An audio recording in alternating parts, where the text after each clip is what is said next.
El Novus Ordo de Pablo VI es la no misa, es una misa satánica y es un rito caínico. Y no se puede celebrar por eso. Pero si me aceptas a Pablo VI, te comes con patatas fritas el Novus Ordo y no puedes celebrar otro rito. Si ustedes me aceptan a Pablo VI como papa, le tienen que obedecer. Y un papa puede efectivamente modificar la liturgia. Y no me pueden sacar ahora a relucir el indulto de San Pío V para decir que no obedecen a su papa, Pablo VI, porque San Pío V les dio permiso para desobedecer a un papa. Un papa reforma la liturgia, ya no se puede celebrar según las rúbricas anteriores, porque lo que el papa ya ha reformado, ya ahora se tiene que celebrar con esa reforma, con esas modificaciones. Quienes decís que no celebráis la misa nueva y que celebráis la misa de San Pío V, mentira, porque estáis celebrando la misa de Juan XXIII, aceptáis todas las reformas hasta la de Juan XXIII hecha en los años 60. Y no existe una forma ordinaria y otra extraordinaria del mismo rito, como se inventó el hereje de Ratzinger, usurpador Benedicto XVI. Lefebvre confunde diciendo yo puedo celebrar porque me ha dado permiso a San Pío V, y Ratzinger confunde diciendo existe dos modos de celebrar un mismo rito. Mentira. Son los dos brazos del mismo cuerpo de la misma iglesia conciliar, satánica y herética. Uno es el brazo derecho, Lefebvre, y otro es el brazo izquierdo. Los conservadores conciliares, los tradicionalistas conciliares y los lefebristas ponen el grito en el cielo porque Bugnini era masón y la misa nueva la ha hecho Bugnini, que era masón, pero es que Bugnini no apareció con Pablo VI. Bugnini estaba ya en el Vaticano con Pío XI en los años 30. Y Bugnini se encargó de hacer todas las reformas litúrgicas que se hizo durante el pontificado de Pío XII. Si Pío XII supiera a día de hoy lo que sabemos nosotros, que esas reformas litúrgicas fueron promovidas con la intención de llegar al Novus Ordo por masones enemigos de la Iglesia, posiblemente revocaría muy seguramente esas reformas.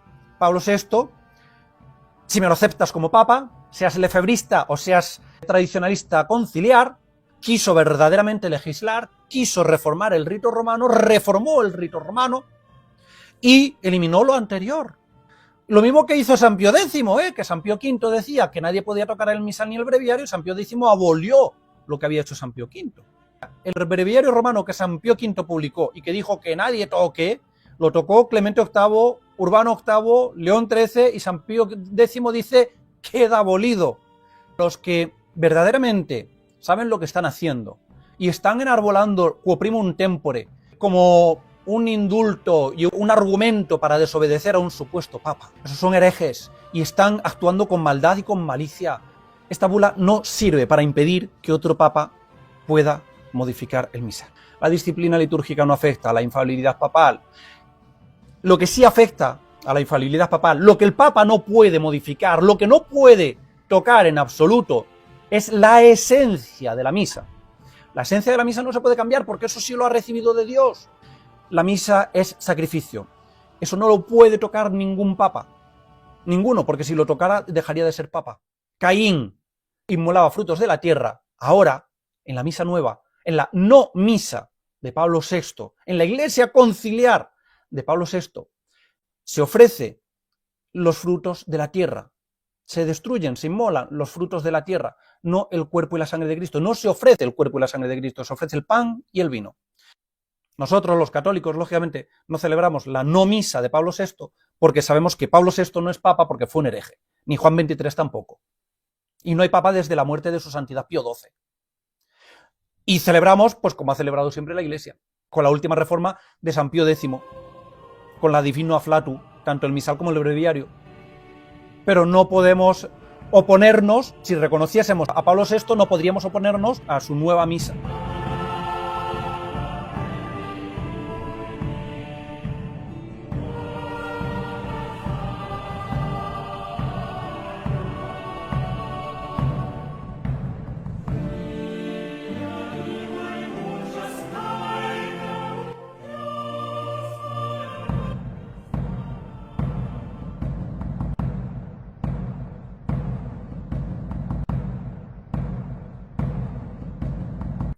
Queridos católicos, continuamos con nuestros vídeos para defender la fe católica.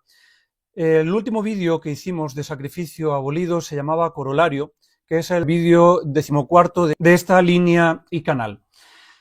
En el último vídeo de Corolario dije que hablaríamos próximo sobre la cuestión de la jurisdicción, pero he creído oportuno, puesto que en los vídeos de sacrificio abolido hemos estado hablando también de la no misa de Pablo VI, he creído oportuno, antes de entrar en el tema de la jurisdicción, adentrarnos en un tema también que ha movido a mucha confusión durante los últimos años, a nivel litúrgico. Y me refiero precisamente a la bula Quo Primum Tempore de su santidad San Pío V, promulgada en 1570, por medio de la cual este santo papa promulgaba el misal corregido después del Concilio de Trento para el rito romano.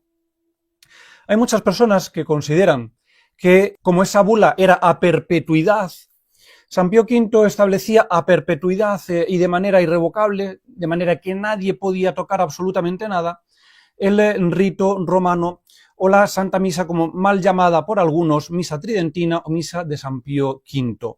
Vamos a intentar desmontar esta falacia, porque es una falacia que surgió sobre todo en los ambientes de los herejes tradicionalistas, tanto lefebristas como conciliares, y que no tiene absolutamente ningún sentido.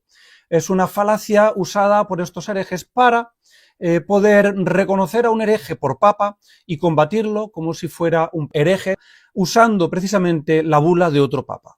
Entonces, a estas alturas de las circunstancias no tengo que explicar cuál es mi posición a nivel personal y la posición de la Pía Unión a la que pertenezco como sacerdote. Basta con mirar los vídeos que tenemos anteriores en los que hablamos de que la sede de Pedro está usurpada desde la muerte de su santidad Pío XII en 1958, que está usurpada por herejes que no son papas porque son herejes, así que después de su santidad Pío XII no hay papas en la Iglesia Católica. Y no tengo, por lo tanto, que volver a explicar o recordar, pero quiero hacerlo, más que nada, para que no haya confusiones con las cosas que vamos a tratar al hablar ahora de la bula Quo Primum Tempore.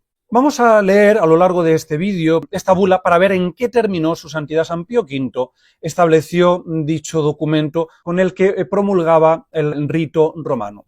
Tenemos que tener en cuenta una cosa fundamental que hemos repetido en los vídeos anteriores. El Papa tiene la triple potestad sagrada para la salvación de las almas. Cristo nuestro Señor funda su Iglesia Católica para la salvación de las almas y le da una triple sacra potestas, una triple potestad sagrada. Para la salvación de las almas primero tenemos que creer que Cristo es Dios, como dice nuestro Señor, que te conozcan a ti, oh Padre, y al Cristo que has enviado, en esto consiste la vida eterna, ¿no? Tenemos, por lo tanto, que creer que Cristo es Dios. Para creer que Cristo es Dios, alguien nos lo tiene que enseñar. Luego, la primera potestad es la potestad de enseñar, la potestad de enseñar. El que enseña la doctrina es el maestro, es el doctor o el pastor, porque apacienta a las ovejas con el pasto saludable de la buena doctrina. Una vez que enseñamos la doctrina, una vez que se enseña la verdad revelada y la aceptamos, pasamos a formar parte de la Iglesia por medio de los sacramentos, en concreto por medio del bautismo, con lo cual por medio de los sacramentos ahora santificamos a los que han aceptado la verdad revelada. Segundo poder es el poder de santificar. A los que hemos enseñado forman parte de la Iglesia y los santificamos por medio de los sacramentos, tenemos que gobernarlos. Es el tercer poder, gobernar para la salvación.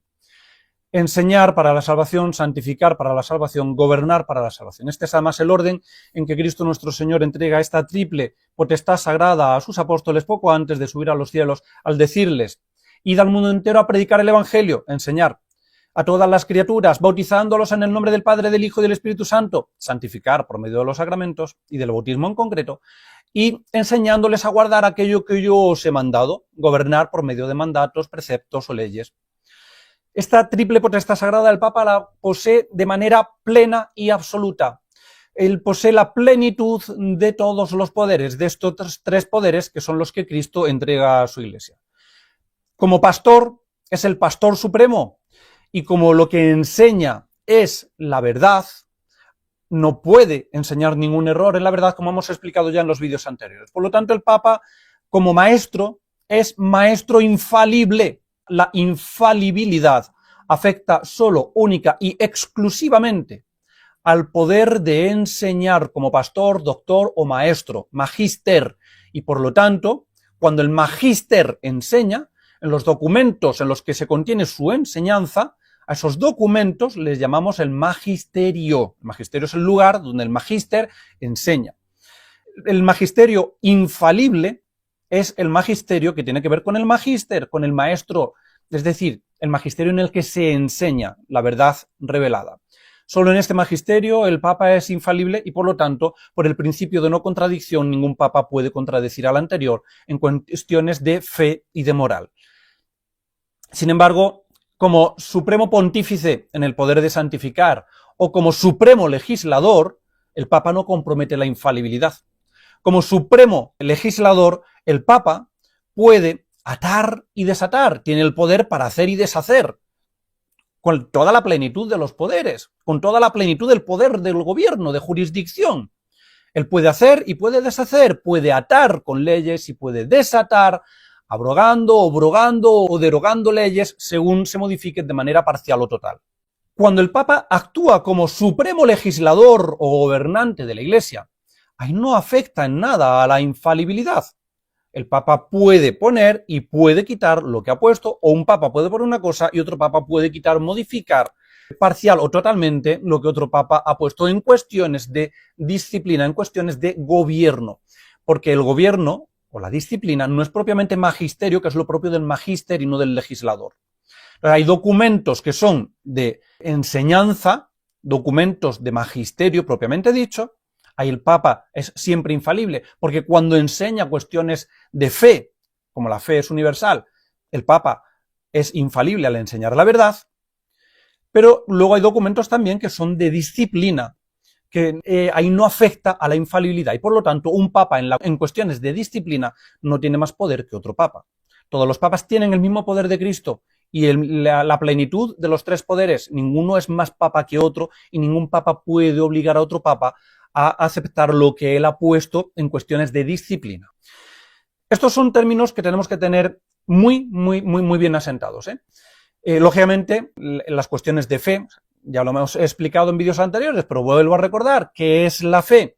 La fe es la virtud por medio de la cual asentimos ser ciertas verdades que nos son reveladas, que se nos cuentan, que se nos dicen. Entonces, cuando asentimos, con el entendimiento asiente en reconocer como cierta una verdad que se me revela, a pesar de que el entendimiento no llega por sí mismo a conocer esa verdad, sino que se le ha revelado y por lo tanto acepta esa revelación, esa es la fe, es una virtud sobrenatural por medio de la cual aceptamos ser ciertas las verdades que nos son reveladas. Eso es fe. Cuando hablamos del conjunto de esas verdades, hablamos del depósito de la fe, porque son verdades que han sido reveladas y que tenemos que aceptarlas por fe. Pues, cuando hablamos de la fe de la Iglesia, de la fe de San Pedro, de la fe de Cristo, estamos hablando de ese conjunto, de ese depósito de verdades reveladas, el depósito de la fe que debemos aceptar. Si las verdades reveladas de alguna forma tienen reflejo en la disciplina y en el derecho, en los mandamientos con los que se gobierna la Iglesia, entonces esas leyes, esas disposiciones legislativas, disciplinales que emanan directamente de la verdad revelada, pertenecen a lo que se llama, como ya explicamos en su día al explicar el derecho canónico, pertenecen al derecho divino, divino positivo. El derecho divino positivo es aquel que dimana de Dios, que dimana por lo tanto de la Sagrada Escritura, de la tradición oral o de la esencia y naturaleza de la misma Iglesia. Ese es el derecho divino. Como el derecho divino dimana directamente de la verdad, el derecho divino es siempre igual, no tiene evolución, no puede ser modificado, es por lo tanto irreformable por definición y por naturaleza, porque como la verdad no se puede reformar, porque la verdad es y es siempre, y la verdad es universal, las leyes que dimanan de esa verdad y por lo tanto son de derecho divino son irreformables, porque atañen a la fe, atañen a la verdad. Las demás leyes que no vienen directamente de la verdad revelada o de la naturaleza y esencia de la Iglesia son leyes de derecho humano eclesiástico. El derecho divino natural, como ya explicamos en el vídeo del derecho, es el que dimana de la naturaleza humana porque Dios ha infundido en el corazón del hombre una ley en su naturaleza, eso es lo que conocemos como ley natural, o sea, dimana de Dios, que la ha infundido en la naturaleza humana. Ese sería el derecho divino natural, igualmente es también irreformable, porque vienen de Dios, tanto el divino natural como el divino positivo. Sin embargo, el derecho humano eclesiástico es el conjunto de leyes y normas que la Iglesia, con su poder para gobernar, impone, y que no son ni de derecho divino positivo ni de derecho divino natural. Ese derecho humano eclesiástico, como dimana de los hombres, por naturaleza, esencia y definición, es perfectamente reformable, y ningún papa puede imponer a otro que no reforme lo que él ha impuesto. Lo que él ha atado no puede impedirle a otro que lo desate. Estos conceptos son elementalísimos que los tengamos para poder entender ahora la bula Quo Primum Tempore. No obstante, voy a recordar cuándo el Papa compromete su infalibilidad. Si nos vamos a la Constitución Dogmática Pastor Eternus de 1870, Constitución Dogmática del Concilio Vaticano I y único Concilio Vaticano de la Iglesia Católica, vemos que en la definición del dogma de la infalibilidad papal nos dice lo siguiente la Santa Madre Iglesia y su Santidad Pío IX. Por lo tanto, adhiriéndonos fielmente a la tradición recibida desde el comienzo de la fe cristiana, para la gloria de Dios nuestro Salvador, la exaltación de la religión católica y la salvación de los pueblos cristianos, con la aprobación del Sagrado Concilio, enseñamos y definimos, ya está, dos términos, no necesitamos nada más, porque es que la verdad se enseña, la verdad se define, no hace falta más, la verdad no se impone, la verdad no se ordena, la verdad no se estatuye, porque estatuir es establecer unos estatutos, normas o leyes. Ordenar es poner orden y mandar unas cuestiones que son normalmente disciplinales. La verdad no se manda, la verdad se revela, la verdad se enseña, la verdad se define, pero no se manda, no se ordena, no se estatuye. Por eso aquí la Iglesia usa solamente dos términos a la hora de definir el dogma. Enseñamos y definimos. Como dogma divinamente revelado, que el romano pontífice cuando habla ex cátedra, ¿qué es hablar ex cátedra? Nos lo dice a continuación, es decir, cuando actúa como pastor y doctor de todos los cristianos, es decir, como supremo pastor, como supremo magíster, como supremo maestro que apacienta con los pastos de la doctrina, con los pactos saludables de la doctrina revelada. Se tiene que dar la condición de que actúe como pastor supremo, es decir, como maestro. No como legislador, sino como maestro. Como maestro. Cuando el Papa actúa como maestro, no como gobernante. Cuando actúa como maestro de todos los cristianos, como pastor y doctor de todos los cristianos, como maestro supremo.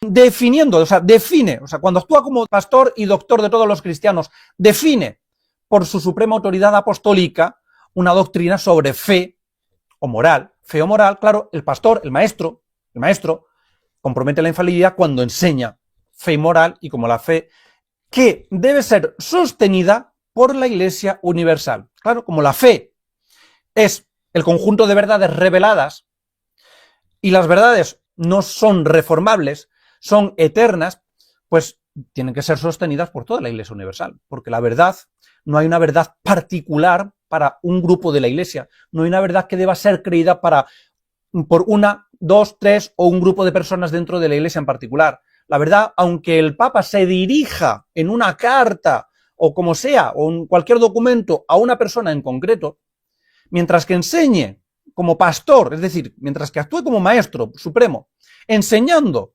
una doctrina de fe o de moral, que por lo tanto tiene que ser sostenida por toda la Iglesia, aunque ese documento vaya destinado a una única persona, ahí ya compromete la infalibilidad.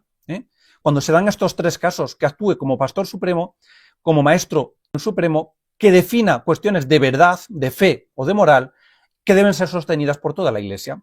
No que se dirija a la Iglesia universal, sino que deben ser sostenidas por toda la Iglesia, que esta es la falacia de los tradicionalistas y también incluso de los modernistas, que dicen que el Papa es solamente infalible cuando habla ex cátedra, y ex cátedra es cuando habla en su magisterio extraordinario. No, señor, porque el Papa, cuando le habla a una persona, y tenemos el caso, como ya hemos dicho en vídeos anteriores, de la carta dogmática del Papa San León a Flaviano, una carta dirigida a una única persona, al patriarca de Constantinopla, ahí eso es una carta dogmática y el Papa está enseñando una verdad y definiendo una verdad de fe.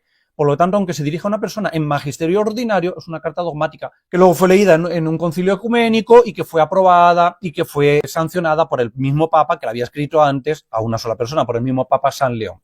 Pero el dogma está en el documento, indistintamente de a quién se dirige ese documento. Cuando se dan esas tres circunstancias, nos dice: está dotado por la asistencia divina prometida a él y al bienaventurado Pedro de esa infalibilidad con la que el divino Redentor quiso que su iglesia fuera instituida en la definición de la doctrina sobre la fe o la moral. La iglesia goza de la infalibilidad en la definición de la doctrina de fe o de moral. Disculpen que sea tan insistente, pero es que esto es muy importante, tenerlo bien asentado.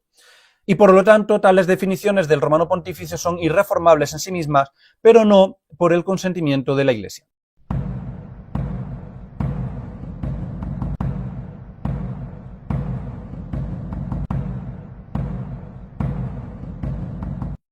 Vamos a ver ahora entonces si en la bula Quo Primum Tempore se dan estas tres características: que el Papa actúe como maestro infalible, como pastor supremo de todos los cristianos, que defina una verdad de fe o de moral y que deba ser sostenida por toda la Iglesia universal. Porque si no se dan estas tres circunstancias, no vamos a tener un documento de magisterio propiamente dicho, ni mucho menos un documento de magisterio extraordinario, ni de magisterio solemne, ni de ningún tipo de magisterio infalible, sea extraordinario o sea ordinario, da igual. No va a ser magisterio infalible, que es lo que dicen algunos desinformados e indoctos en cuestiones de fe y de doctrina. Bien, vamos a empezar a leer ahora, para ver los términos en los que se expresa su santidad San Pío V, la bula Quo Primum Tempore de 1570, por medio de la cual el Papa establece que el rito romano sea a perpetuidad. Bien, dice así, empieza así: Pío, obispo, siervo de los siervos de Dios, para perpetua memoria, ad perpetuam rei memoriam, para perpetua memoria, para la perpetuidad. Esto es lo que dicen muchos, que como ha sido a perpetua en rei memoria, que ha sido para la perpetuidad, entonces nadie lo puede cambiar. Primera objeción que tenemos aquí: esto es absurdo y ridículo.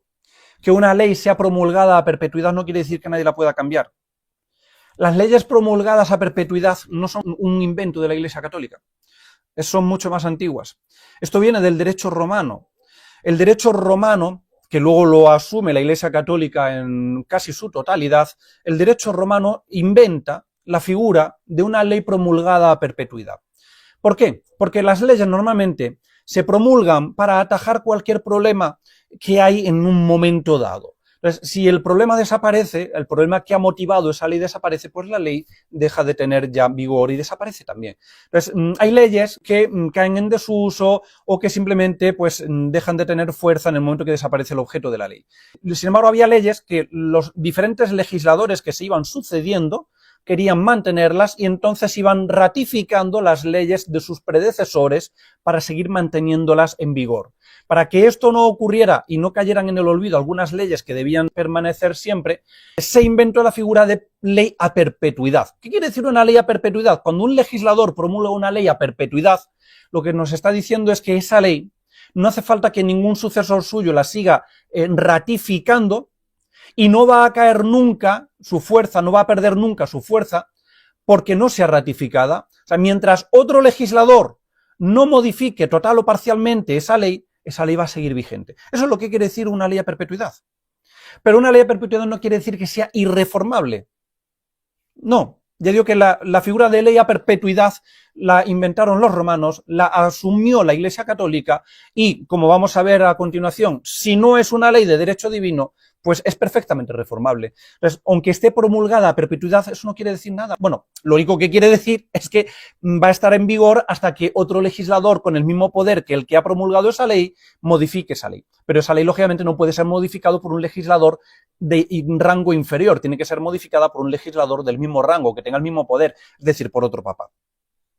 Bien, el que sea, por lo tanto, promulgada a perpetuidad no quiere decir que ningún papa pueda reformarlo, pueda reformar el misal romano tal y como lo estableció San Pío V. Continuamos leyendo. En la descripción del vídeo vamos a dejar un enlace a la Bula Coprimum Tempore ya traducida en español para facilitárselo a los que quieran leerlo. Y en esta bula pues está más o menos numerada. En el original no, pero en esta bula está numerada. Entonces, bueno, esto que acabo de leer está en el primer párrafo. En el segundo párrafo leemos lo siguiente. Estatuir sobre la edición y reforma de los libros sagrados. Bien, que el Concilio de Trento había mandado estatuir, es decir, establecer estatutos sobre la edición y reforma de los libros sagrados. El catecismo, el misal y el breviario, y editar un misal que correspondiera al breviario como es congruente y adecuado. Bien, la liturgia es la oración pública de la Iglesia, oración pública de la Iglesia. Cuando hablamos de liturgia en general, no debemos entender únicamente la Santa Misa. La Santa Misa es el culmen de la liturgia, culmen, centro y corazón de la liturgia. Pero en torno a la misa, pues hay mucha más oración pública, como es el oficio divino, el breviario. El oficio divino, el breviario y la misa y el misal están tan íntimamente unidas que miren ustedes, para que se hagan una idea de una cosa, el sacerdote en la misa, para rezar, por ejemplo, el Gloria in excelsis Deo, se reza el Gloria in excelsis cuando en el oficio de maitines se ha rezado el Te Deum. O sea, eso es lo que tenemos que tener en cuenta los sacerdotes para saber si en una misa rezamos o no rezamos el Gloria in excelsis. ¿Hemos rezado Te Deum en el oficio de maitines? Rezamos Gloria in excelsis Deum en la misa. Si no, no se reza. Para que vean hasta qué punto está unido el breviario con el misal, el oficio divino con la Santa Misa. Por eso, si se modifica el breviario, se modifica el misal. Si se modifica el misal, hay que modificar el breviario. Van íntimamente unidos, que es lo que aquí de alguna forma nos viene a decir San Pío V, que dice que como es congruente y adecuado, ¿no? En el párrafo cuarto nos dice San Pío V, revisado ya y corregido el misal, es decir, San Pío V no se inventa el misal para nada. San Pío V lo que hace es retomar el misal del rito romano que venía desde tiempos apostólicos, básicamente ya en el siglo IV, en tiempos de San Dámaso, tenemos ya la mayor parte de la misa tal y como la conocemos hoy en día, y sobre todo en el siglo, a principios del siglo VII con San Gregorio I o San Gregorio Magno, ya tenemos la misa prácticamente al 90% de cómo la celebramos hoy en día. Llega San Pío V lo único que hace es revisar y corregir. Por eso, cuando las personas hablan de la misa o el misal de San Pío V o la misa tridentina, no tienen ni idea de lo que están diciendo. Porque este misal no lo establece San Pío V, no se lo inventa San Pío V, lo que hace es revisar y corregir el misal del rito romano ya anterior. ¿A qué nos referimos cuando hablamos de rito romano? Hay que tener en cuenta que en la Iglesia Católica, a lo largo de la historia de la Iglesia, ha habido hasta más de 50 ritos entre la Iglesia latina de Occidente y la Iglesia oriental católica, ¿eh? Ha habido hasta más de 50 ritos en la Iglesia. En Occidente, en la Iglesia latina de Occidente, teníamos más de 30 ritos, más de 20 ritos locales, una decena de ritos de órdenes religiosas. Entonces, ¿cuál es el rito romano? Pues el que se celebraba en la curia romana, el que celebraba el Papa con los obispos que había en Roma y en la corte del Papa. Ese es el rito romano. Sin embargo, en España teníamos, por ejemplo, un rito también muy antiguo del siglo VI, que es el rito hispano o rito mozárabe o visigótico, como lo queramos llamar, que sigue todavía existiendo. En Francia tenían el rito galicano, que luego ya desapareció. Tenían también el rito lionés, que sigue existiendo todavía. En Inglaterra, por ejemplo, existía el rito Sharum, que desapareció con el cisma de Enrique VIII, pero cuando Enrique VIII rompe su unión con el Papa, cuando se separa de la Iglesia Católica, el rito que existía en Inglaterra era el rito Sharum, no el rito romano. Allí no se celebraba el rito romano. Y antes del rito Sharum se celebraban los ritos o usos de Oxford, el rito celta, etcétera, etcétera. Que esos sí que ya fueron extintos. En Italia tenemos, estoy hablando de la Iglesia en Occidente, ¿eh? En Italia tenemos el rito ambrosiano en Milán, o rito milanés, porque se remonta a San Ambrosio Magno, padre de la Iglesia del siglo IV, un rito también antiquísimo, el rito ambrosiano o rito milanés. En las órdenes religiosas, por ejemplo, tenemos el rito carmelitano, para los carmelitas de la antigua observancia. Los dominicos tenían también su propio rito, o rito dominicano. Y así podríamos seguir, pero tampoco quiero aburrirles. Ya leo que había como, ha llegado a haber en la Iglesia de Occidente, en la Iglesia latina, hasta 30 ritos. En Oriente tenemos como una veintena de ritos a día de hoy todavía. O sea, en Occidente, a día de hoy, en la Iglesia latina hasta la muerte de su santidad Pío XII, estaban todavía en vigor el rito hispano o mozárabe, el rito lionés, el rito milanés, el rito cartujano, el rito carmelitano y el rito dominicano, por lo menos. Y luego el rito romano. Y en la Iglesia de Oriente, en los ritos orientales, pues básicamente tenemos los ritos alejandrinos, que vienen de la zona de Alejandría, donde estableció la Iglesia San Marcos, conocidos también como liturgia de San Marcos, el rito copto, etc. En Jerusalén tenemos la liturgia del apóstol Santiago, primer obispo de Jerusalén, que data de tiempos apostólicos. En Constantinopla, en Grecia, tenemos el rito conocido como rito bizantino o rito de San Juan Crisóstomo, un rito también que lo que hizo el padre de la Iglesia, San Juan Crisóstomo, fue de alguna forma estructurarlo ya por el siglo IV. O sea, los ritos sirios, el rito armenio, etcétera, etcétera. Pero no les quiero aburrir con todo esto. Cada rito, por cierto, además, o muchos ritos, tienen sus propias lenguas también litúrgicas. En la Iglesia latina, la lengua litúrgica común para todos los ritos es el latín, pero en Oriente, por ejemplo, en el rito bizantino es el griego koiné, que era el idioma original en la liturgia, incluso en Roma. En Roma, San Pedro y sus primeros sucesores celebraban la liturgia en griego, hasta llegar al año más o menos 380, hasta finales del siglo IV, en el que el Papa San Dámaso le pide a San Jerónimo Estridón que traduzca la Sagrada Escritura, que estaba en griego y en hebreo, al latín y al latín vulgar, de ahí el término de vulgata, la vulgata latina. San Jerónimo hace la traducción de la Biblia al latín, y una vez que hace la traducción de la Biblia al latín, se traduce la liturgia también al latín, pero hasta finales del siglo IV, en la Iglesia de Occidente, se rezaba en griego. Reliquias o resquicios del griego como lengua litúrgica en el rito romano, por ejemplo, es el Kyrie, Kyrie eleison, Christe eleison. Kyrie eleison, Christe eleison son precisamente expresiones griegas, no latinas, Kyrie eleison. El Viernes Santo, por ejemplo, en los improperios decimos Deus immortalis, Zeus athanatos, y se va intercalando el latín con el griego. Eleison imas, ten misericordia de nosotros, y se dice en griego también. Hay todavía algunos resquicios en la liturgia, en el rito romano, del uso del griego como lengua litúrgica en Roma. En el rito copto, los ritos de San Marcos, en los ritos de familia alejandrina, se usa el árabe clásico, el árabe antiguo. En el rito, por ejemplo, bizantino, cuando San Cirilo y San Metodio, que fueron a Rusia, a la Rus de Kiev, Ucrania, Rusia, etcétera, fueron desde Constantinopla y llevaron el rito bizantino. Al llegar allí, ellos tradujeron del griego clásico en el siglo IX, tradujeron del griego clásico a la lengua que hablaban allí aquellos habitantes, al eslavo. Y el rito que se reza en la liturgia católica en Rusia o en Ucrania, más, se reza en lengua eslava, pero en lengua eslava antigua, en lengua eslava clásica, no en el eslavo ya actual. Pero a lo largo y ancho del mundo y de la Iglesia hay diferentes ritos con diferentes lenguas litúrgicas. El rito romano, por ejemplo, es muy curioso ver cómo se extendió. No quiero demorarme demasiado en todo esto para no alargar el vídeo, pero el rito romano, como digo, es el rito con el que rezaban los papas en Roma y los obispos que estaban junto con el papa en la curia romana.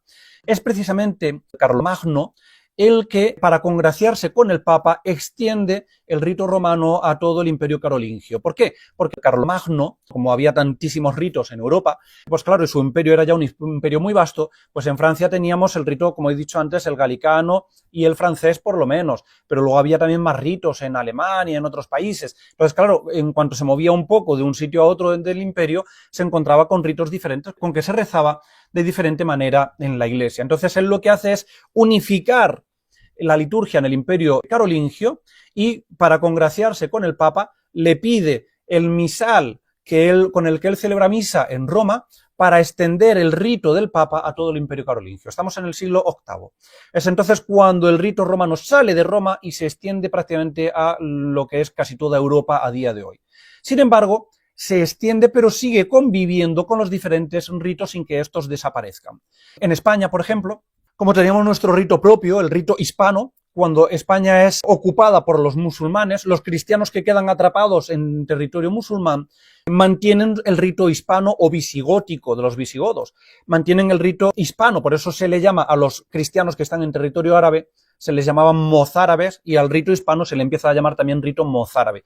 Cuando los cristianos vamos reconquistando la península ibérica, como los hombres básicamente se tenían que dedicar a la guerra y apenas había clérigos nativos de la península ibérica, en la cornisa cantábrica, cuando ya se asientan los reinos cristianos en el norte de España y se va expulsando a los musulmanes de la península, desde Europa empiezan a venir a peregrinar. Se descubre además la tumba del primo de Cristo, del apóstol Santiago, hermano de San Juan, en Galicia, y entonces se empieza a peregrinar hacia Santiago. Aparece lo que es el Camino de Santiago como uno de los lugares de peregrinación principales en la Edad Media, y en ese Camino de Santiago se vienen asentando órdenes francesas, órdenes monásticas francesas.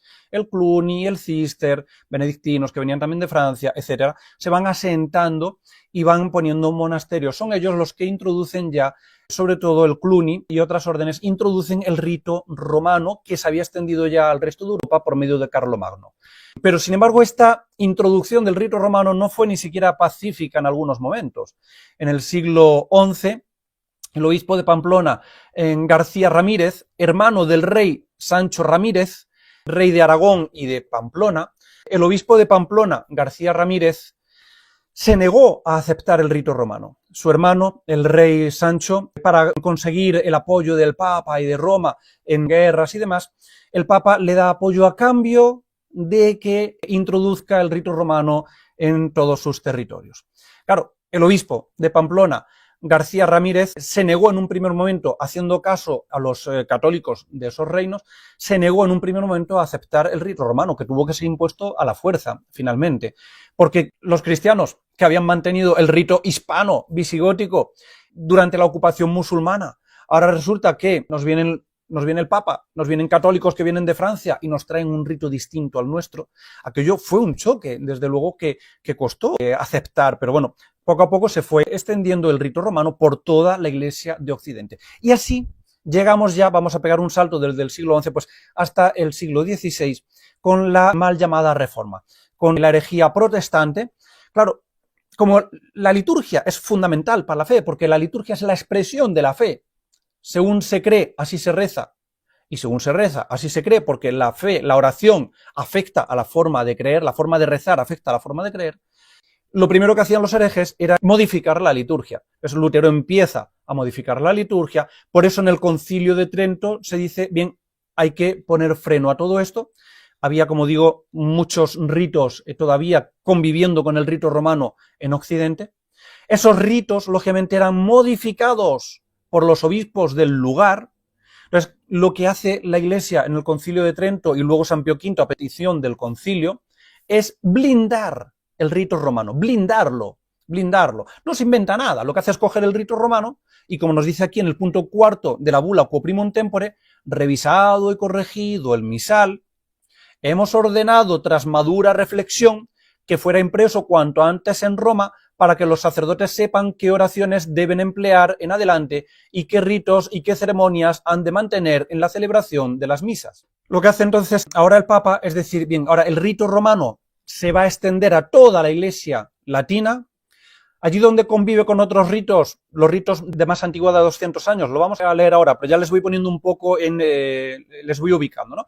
Los ritos que tengan más de 200 años pueden seguir, pero principalmente que se celebre el rito romano. Se extiende el rito romano ya definitivamente a toda Europa y empieza a tener su hegemonía en toda la Iglesia latina de Occidente. Y para evitar que se introduzcan oraciones o se introduzca cualquier tipo de herejía por influencia con los protestantes, en vez de que los obispos ahora modifiquen la liturgia, el rito romano solo lo puedo modificar yo. Esto es lo que nos viene a decir San Pío V. Solo el Papa, solo yo puedo modificar ahora el rito romano, y el rito romano se va a extender a toda la Iglesia latina de Occidente para evitar injerencias de los protestantes en la liturgia. Básicamente esto es un poco, en resumidas cuentas, de lo que se trata la bula Quo Primum Tempore. Fijar, blindar y extender el rito romano a toda la Iglesia de Occidente. Pero de Occidente, no de Oriente, porque en Oriente se siguen manteniendo los ritos orientales, alejandrinos, copto, jerosolimitano, armenios, sirios, bizantinos, da igual, los más de 20 ritos siguen celebrándose en la Iglesia de Oriente. A ellos no le afecta las disposiciones de la bula Quo Primum Tempore. Ya tenemos aquí otra objeción, hemos dicho antes que la perpetuidad no nos sirve para nada, porque la perpetuidad quiere decir que va a estar vigente la ley hasta que otro mismo legislador la derogue, abrogue u obrogue.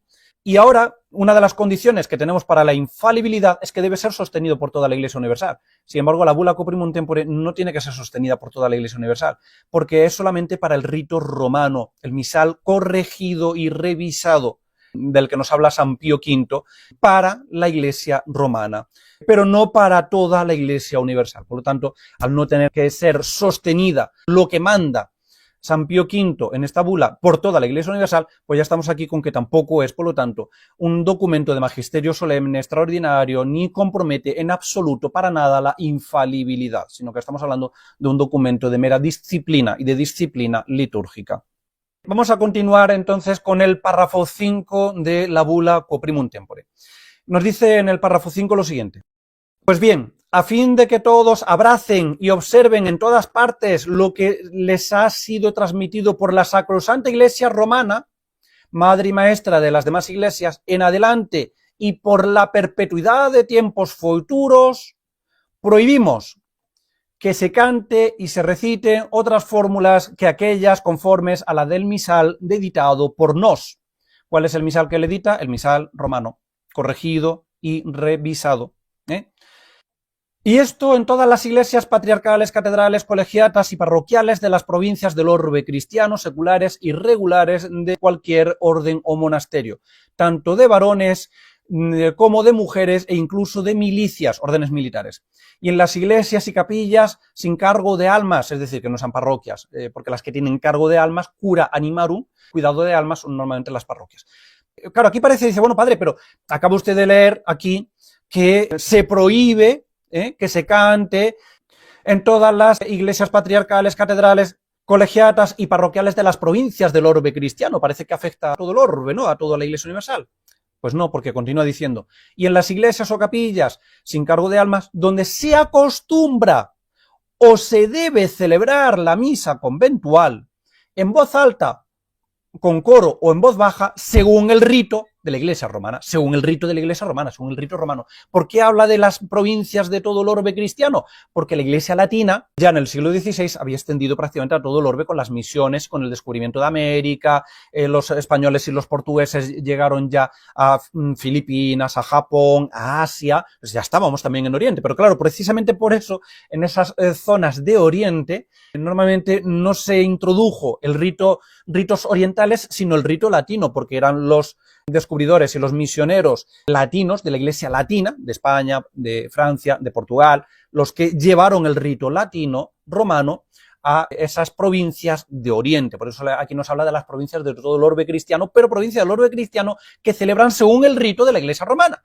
Es decir, no afecta en nada a los demás ritos, no afecta a la Iglesia universal y no tiene que ser sostenido lo que se dice en la bula Coprimum Tempore por toda la Iglesia universal. Por lo tanto, no es cátedra y no compromete a la infalibilidad. Continúa diciendo en el párrafo 5, salvo que en tales iglesias, a partir precisamente de una institución inicial aprobada por la sede apostólica o a raíz de una costumbre, esta última o la propia institución, hayan sido observadas ininterrumpidamente en la celebración de misas por más de 200 años. Es decir, San Pío V lo que hace es mantener los ritos que tenían más de 200 años. Los que tienen menos de 200 años los elimina, mantiene los más antiguos de 200 años, pues como el ambrosiano, el hispano o mozárabe, que como les digo, el ambrosiano es del siglo IV, de San Ambrosio de Milán. El hispano o mozárabe pues data también del siglo V, así, ya San Isidoro de Sevilla, San Leandro, todos estos celebraban ya el rito hispano, no el rito romano, O sea, estamos hablando de ritos muy antiguos en la Iglesia Católica. De todos modos, si les agradara más este misal, en esas zonas de Occidente donde hay otros misales y otros ritos, si les agrada más este misal, el misal romano, que ahora sale a la luz por nuestro cuidado, les permitimos que puedan celebrar misas según el mismo sin que obste ningún impedimento, si lo consintiera el obispo o el prelado o la totalidad del capítulo. Es decir, si el obispo da permiso en esa diócesis, por ejemplo, el rito lionés que se celebra en la diócesis de Lyon, o el rito milanés que se celebra en la diócesis de Milán. Si el obispo da permiso para que se celebre el rito romano, entonces se puede celebrar el rito romano. Esto es lo que nos está diciendo San Pío V. Vuelvo a insistir. No es un documento que tenga que ser aceptado por toda la Iglesia universal, porque si no estaría obligando a que lo aceptase toda la Iglesia universal. Aquí incluso dice que solamente cuando los obispos, donde existan esos ritos, den permiso. Bien, vamos al punto sexto. Sigue diciendo, al decretar que jamás se agregue y jamás suprima o cambie nada a este misal nuestro recién editado, lo estatuimos y ordenamos. Estatuir es establecer con estatutos, una ley o una norma. Lo estatuimos y ordenamos mediante nuestra Constitución presente valedera a perpetuidad, bajo la pena de nuestra indignación. Claro, a esto se agarran muchas personas para decir, no, es que verdaderamente la misa de San Pío V ha sido promulgada a perpetuidad y nadie puede abolirla, nadie puede reformarla, nadie puede, y por eso nosotros resistimos ahora al supuesto Papa Pablo VI y celebramos porque San Pío V nos dijo que podíamos celebrarlo y que nadie podía agregar, suprimir o cambiar nada. Miren ustedes, si nadie puede agregar, suprimir o cambiar nada, pues entonces, ¿por qué se ha agregado, suprimido y cambiado a lo largo de los siglos? A día de hoy, por ejemplo, los que celebramos la misa de siempre, del rito romano de siempre, rezamos, por ejemplo, pues el prefacio del Sagrado Corazón, cuando es la misa del Sagrado Corazón, rezamos el prefacio de difuntos cuando hay misa de difuntos, rezamos el prefacio de Jesucristo, sumo y eterno sacerdote, cuando es su misa, rezamos el prefacio de San José en las fiestas de San José, etcétera, etcétera. Esos prefacios no estaban en la época de San Pío V, ¿eh? Esos prefacios se han introducido en el siglo XX. En el siglo XX. Entonces, San Pío V dice que jamás se agregue, suprima o cambie. Sin embargo, se han agregado prefacios y se han cambiado cosas. Por lo tanto, los papas, cualquier papa, tiene el mismo poder que San Pío V y puede efectivamente agregar, suprimir o cambiar. Normalmente esta prohibición de agregar, suprimir o cambiar afecta exclusivamente a los que están por debajo del Papa, a los que tienen un gobierno pero inferior al Papa. Claro, a esos sí se les prohíbe. ¿Por qué? Porque, como he dicho antes, antiguamente, hasta este momento, los obispos modificaban el misal y el breviario. Ahora San Pío V dice que no, que nadie agregue, cambie o suprima, pero claro, se está refiriendo a sus inferiores. San Pío V no habla para sus iguales, para sus sucesores en el pontificado. Y además dice, estatuimos y ordenamos. Acuérdense que cuando hemos leído la definición de la infalibilidad papal, de la Constitución Pastor Eternus, nos dice, enseñamos y definimos. La verdad se enseña, la verdad se define, pero no se establece, no se ordena, no se manda. La verdad no se manda, porque la verdad no se obedece, la verdad se cree, la verdad se acata con fe. Lo que se obedece es un mandato, una ley, un estatuto. Es decir, la obediencia es a la jurisdicción lo que la fe es al magisterio. Entonces, el magisterio se acata con fe. Las disciplinas, las normas disciplinales, se obedecen con obediencia. Pero estamos en ámbitos diferentes. Aquí el Papa está actuando como legislador supremo y no como maestro infalible. Continúa diciendo su santidad San Pío V. Así en conjunto e individualmente a todos los patriarcas de tales iglesias, a sus administradores y a las demás personas que se destacan por alguna dignidad eclesiástica, aun cuando sean cardenales de la Santa Iglesia Romana o estén revestidos de cualquier grado o preeminencia, les mandamos y preceptuamos. No define nada, no enseña, manda, preceptúa, actúa como legislador, como jerarca supremo, como supremo gobernante. Estrictamente, en virtud de santa obediencia. Claro, porque está mandando algo como legislador. ¿Qué es lo que manda y preceptúa en virtud de santa obediencia? Que canten y lean la misa según el rito, el modo y la norma que ahora transmitimos mediante este misal, abandonando por entero en adelante y desechando de plano todos los demás procedimientos y ritos observados hasta hoy por costumbre y con origen en otros misales de diversa antigüedad. O sea, manda y preceptúa que se cante y se celebre la misa según el misal romano que él ha reformado. Y que no se atrevan a agregar, pero claro, aquí se está refiriendo, volvemos otra vez un poquito más arriba, se está refiriendo a todos los patriarcas, administradores, a cualquier persona de dignidad eclesiástica, cardenales, etcétera. A eso se está refiriendo, como les he dicho antes, a los inferiores al Papa.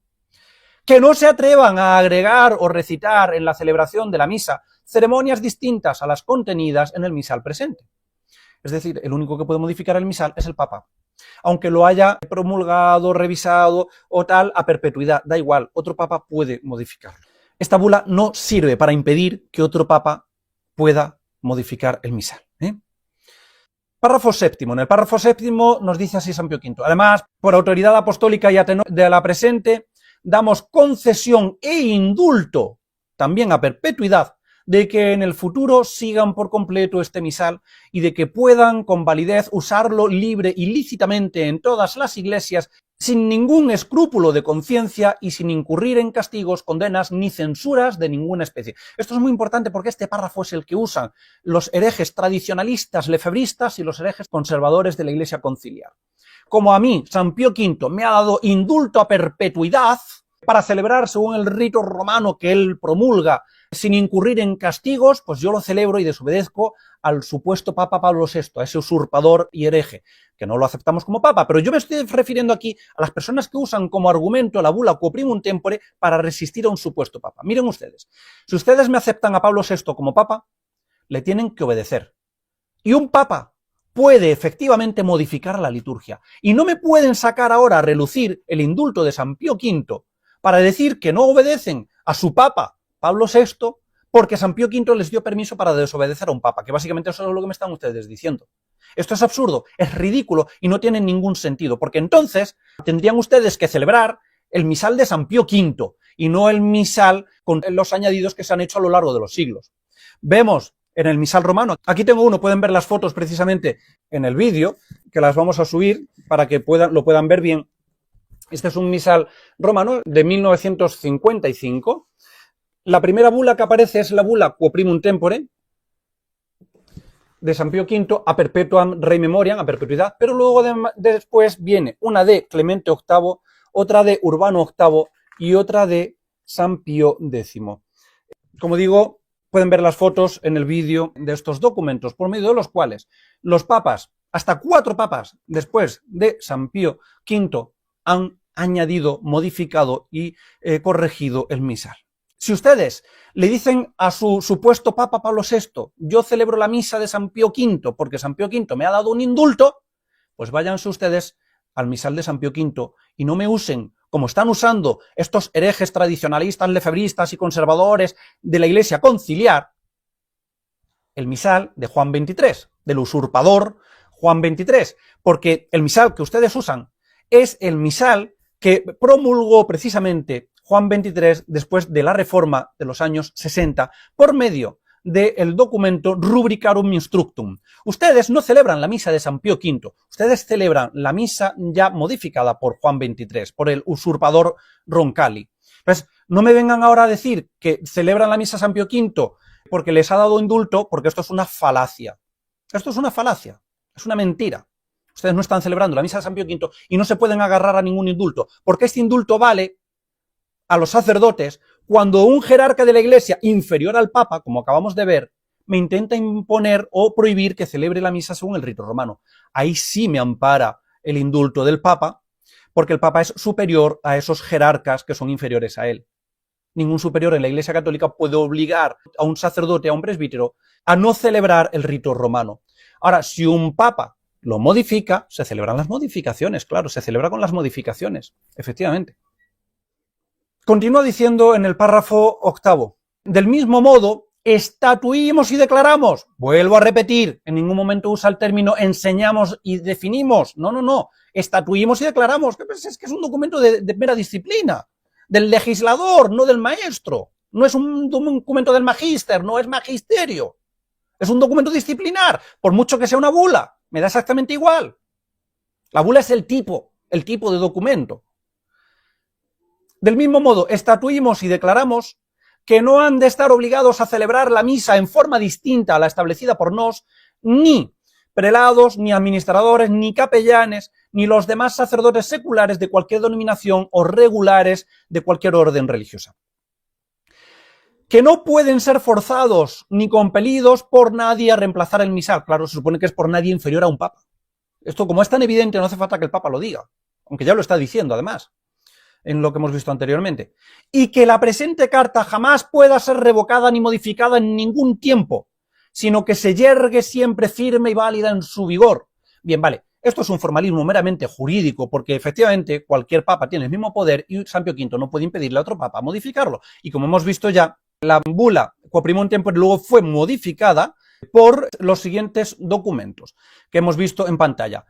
Cum Santissimum de Clemente VIII en 1604, Siqui est de Urbano VIII en 1634 y Divino Afflatus de San Pío X en 1911, que es la última reforma con la que celebramos en pía unión de San Pablo Apóstol la Santa Misa, con la reforma de San Pío X después del documento Divino Afflatus, de la Constitución Apostólica Divino Afflatus, después de la reforma y la modificación de San Pío X.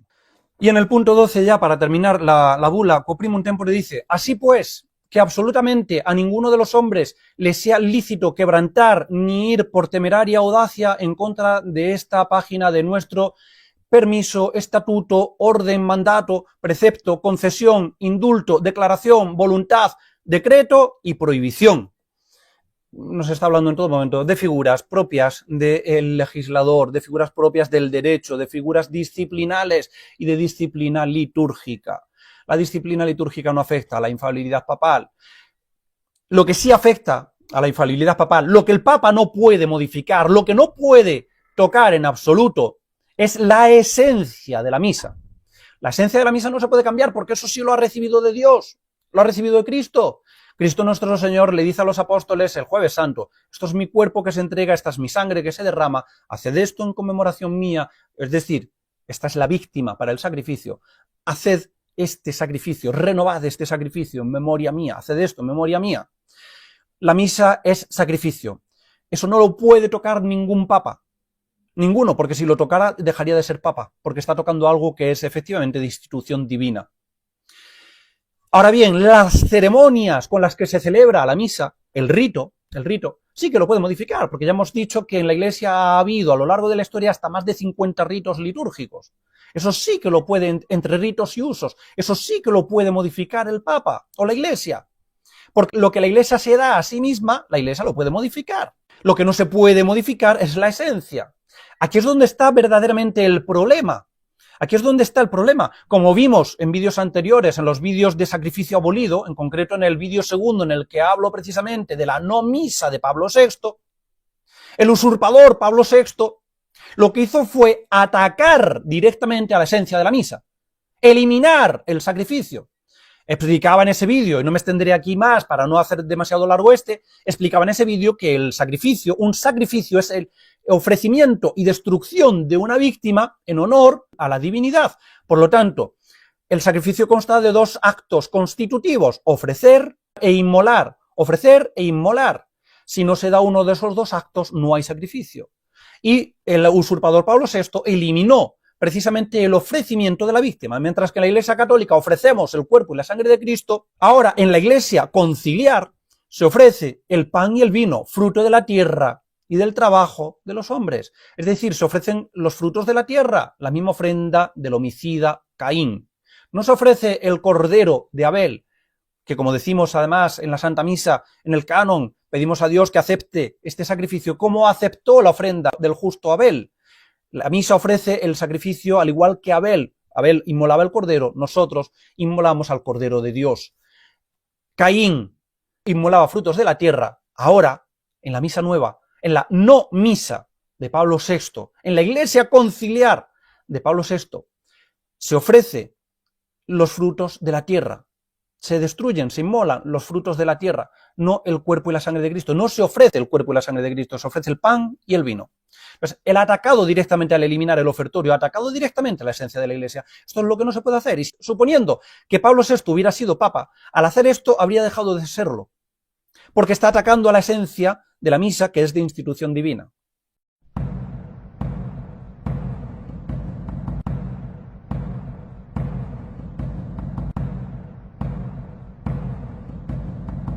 Los herejes lefebristas aceptan a Pablo VI como papa, pero le desobedecen. Dicen: no, yo no celebro tu misa porque a mí San Pío V me ha dado indulto. Es decir, a mí me ha permitido desobedecerte. Esto es verdaderamente un absurdo, una incongruencia y una contradicción, porque un papa no tiene más poder que otro, como acabo de decir. Y si me aceptas a Pablo VI como papa, te comes con patatas fritas la misa nueva. Porque tienes que aceptar que un papa puede modificar la liturgia. Porque quienes decís que no celebráis la misa nueva y que celebráis la misa de San Pío V, mentira, porque estáis celebrando la misa de Juan XXIII, aceptáis todas las reformas hasta la de Juan XXIII hecha en los años 60. Y continúa diciendo San Pío V, mas si alguien se atreviere a atacar esto, sabrá que ha incurrido en la indignación de Dios omnipotente y de los bienaventurados apóstoles Pedro y Pablo.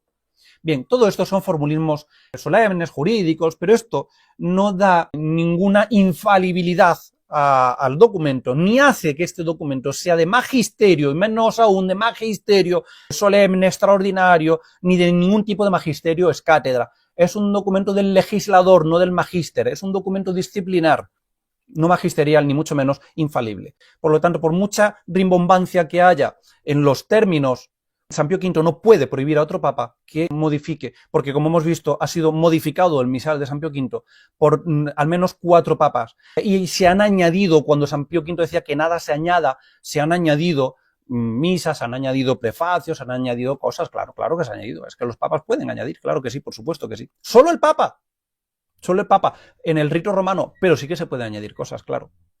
Entonces, lo más triste de todo esto es ver cómo no solamente esta falacia y este error se defiende en la herejía tradicionalista, lefebrista y tradicionalista conciliar, sino que además pueda haber personas dentro de los que dicen y aceptan que no hay papa desde la muerte de su santidad Pío XII en 1958, pueda haber personas que sigan creyendo a día de hoy que la bula Quo Primum Tempore es de magisterio extraordinario y que el Papa San Pío V promulgó a perpetuidad la misa y que por lo tanto ningún papa puede modificar ese misal.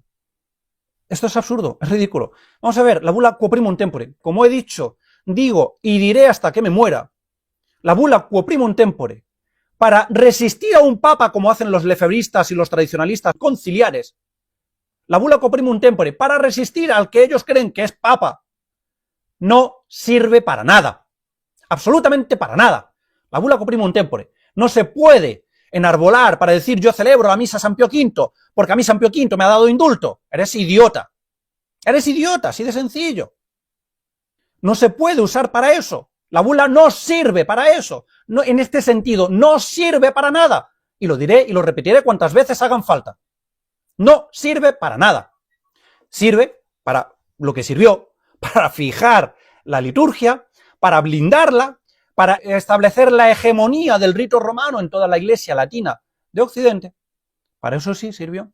Pero no para impedir que un papa la modifique y para impedir que incluso pueda ser, aun incluso abolido el rito romano.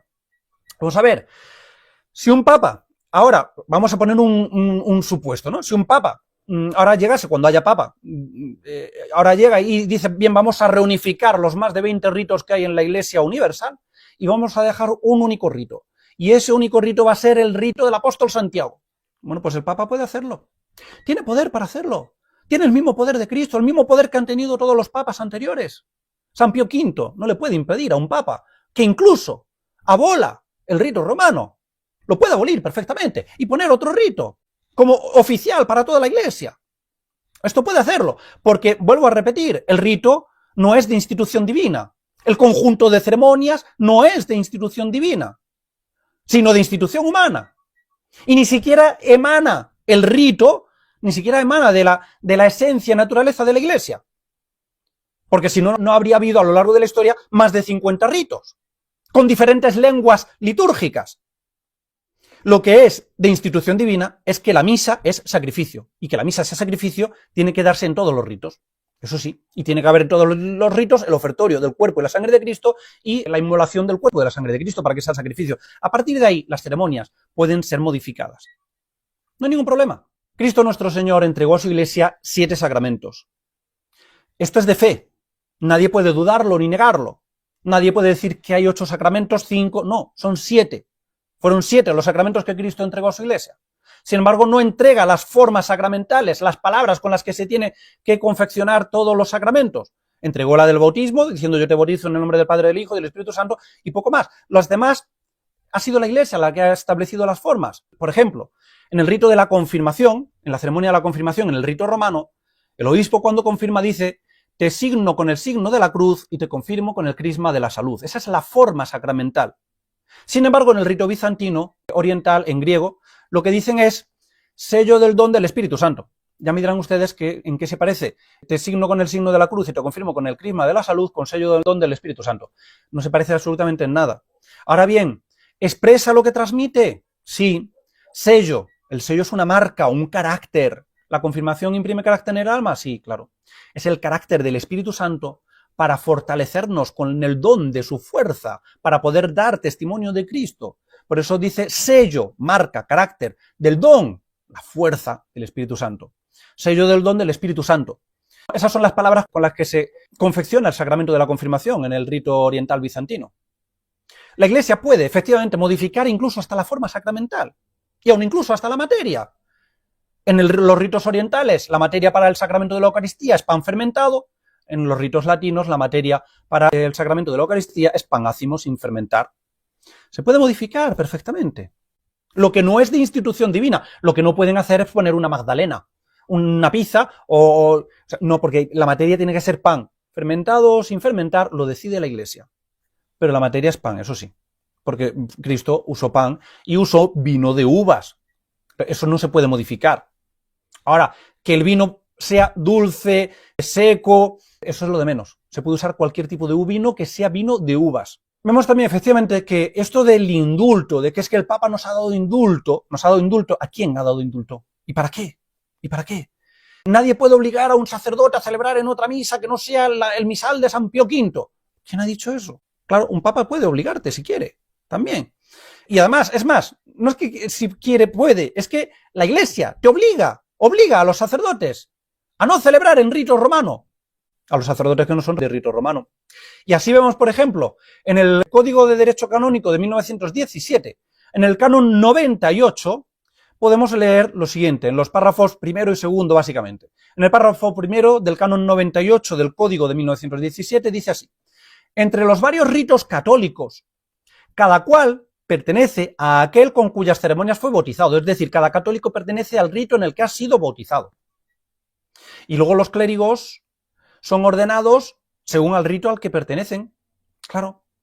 Bueno, esto es así, tan así como que los clérigos que son de ritos orientales y están estudiando la teología en Roma, a la hora de recibir las órdenes sagradas, tienen que ser ordenados por obispos de ritos orientales que residen en Roma. La Iglesia siempre ha exigido que haya obispos de ritos orientales en Roma para poder ordenar sacerdotes a los seminaristas orientales que están estudiando en Roma. Y esos sacerdotes orientales no pueden, bajo ningún concepto, celebrar el rito romano. ¿De nada me sirve el indulto aquí, entonces? Cuando la Iglesia misma te prohíbe. El indulto es para, como digo antes, para los inferiores al Papa, no para otro Papa ni para la Iglesia en sí. Bien, dice que cada uno, por lo tanto, pertenece al rito en cuyas ceremonias ha sido bautizado. Y en el párrafo segundo nos dice: no se atrevan los clérigos, párrafo segundo del canon 98 del Código de 1917, no se atrevan los clérigos a inducir en manera alguna a los latinos a abrazar un rito oriental, ni a los orientales a abrazar el rito latino. ¿Para qué me sirve el indulto de San Pío V? ¿Para que cualquier sacerdote de la Iglesia Universal pueda celebrar el rito romano? No, cada uno tiene que celebrar según su rito. ¿Para yo decirle a un supuesto papa que no voy a hacerte caso porque a mí San Pío V me ha dado permiso? No, para eso no sirve para nada la bula de San Pío V, para resistir a un papa. Que esta es la falacia de la herejía tradicionalista lefebrista de reconocer y resistir, porque ellos hacen una bandera de la liturgia y enarbolan sobre todo la bula Quo Primum Tempore.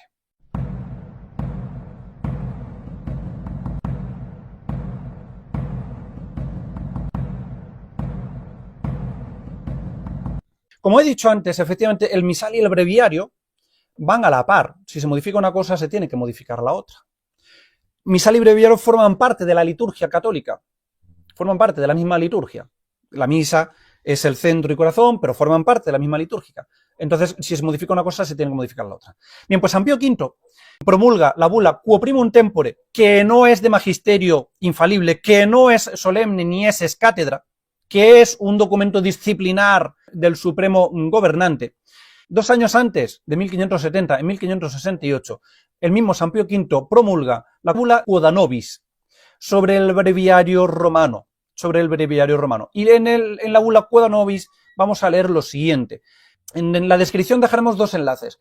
Uno en inglés, que podrán darle al traductor de Google para que puedan leerlo mejor, y otro, porque ese está incompleto, y otro con el original en latín. Pero claro, el original en latín pues va a ser más complicado. Pero como había algún párrafo, el último sobre todo que vamos a leer, que no estaba en la traducción en inglés, pues dejaremos esos dos enlaces, por si alguien pone en duda las cosas que digo o las traducciones que hemos hecho y que estamos leyendo aquí, para que vean que no me lo invento yo. En el párrafo primero de la Bula Guadanovis de 1568 de San Pío V dice así: Pío Obispo, siervo de los siervos de Dios, obligados por el oficio de nuestro cuidado pastoral a proveer en la medida de lo posible con la ayuda de Dios la ejecución de los decretos del Concilio de Trento, sentimos tanto más en las cosas que conciernen directamente a la gloria de Dios y a las obligaciones especiales de las personas eclesiásticas. En estas cosas destacamos las sagradas oraciones, alabanzas y acciones de gracias que se recogen en el breviario romano. Esta forma de culto divino, establecida con piedad y sabiduría por los soberanos pontífices Gelasio I y Gregorio I, San Gregorio Magno del siglo VI, finales del VI, principios del VII, y reformada posteriormente por Gregorio VII, se había alejado con el tiempo de la antigua institución, por lo que se hizo necesario volver a ajustarla a la antigua regla de la oración.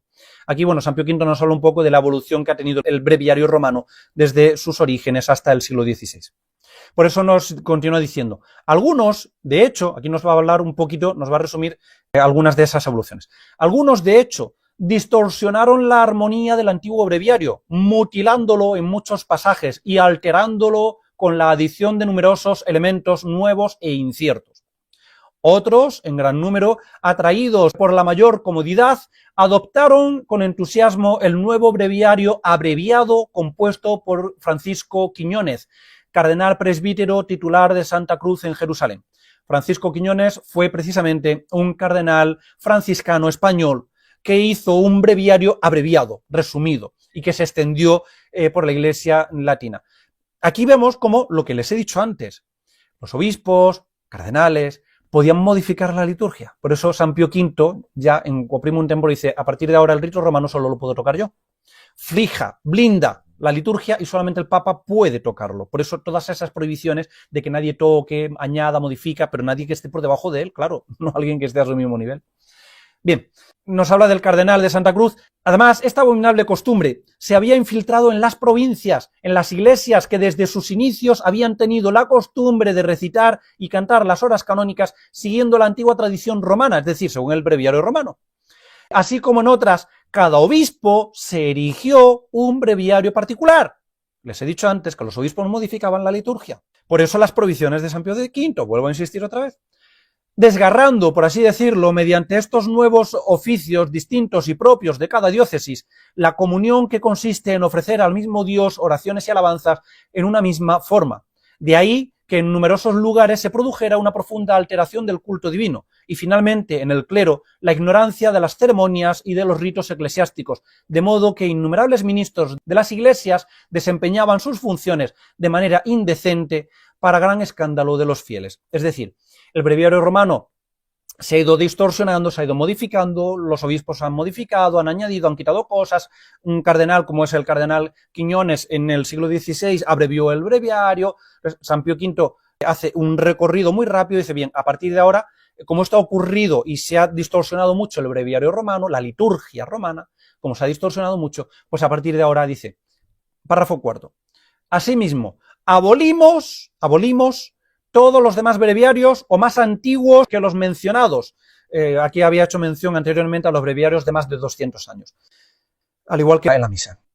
O que posean algún privilegio o promulgados por los obispos en sus diócesis, y prohibimos su uso en todas las iglesias del mundo, monasterios, conventos, milicias, órdenes y lugares, tanto de hombres como de mujeres, incluso exentos, en los que por costumbre u obligación se celebre el oficio divino según el rito de la Iglesia romana. Es decir, está refiriéndose a la Iglesia latina en todo momento, de rito romano, y lo que hace es abolir, por lo tanto, todos los breviarios que había en la Iglesia latina.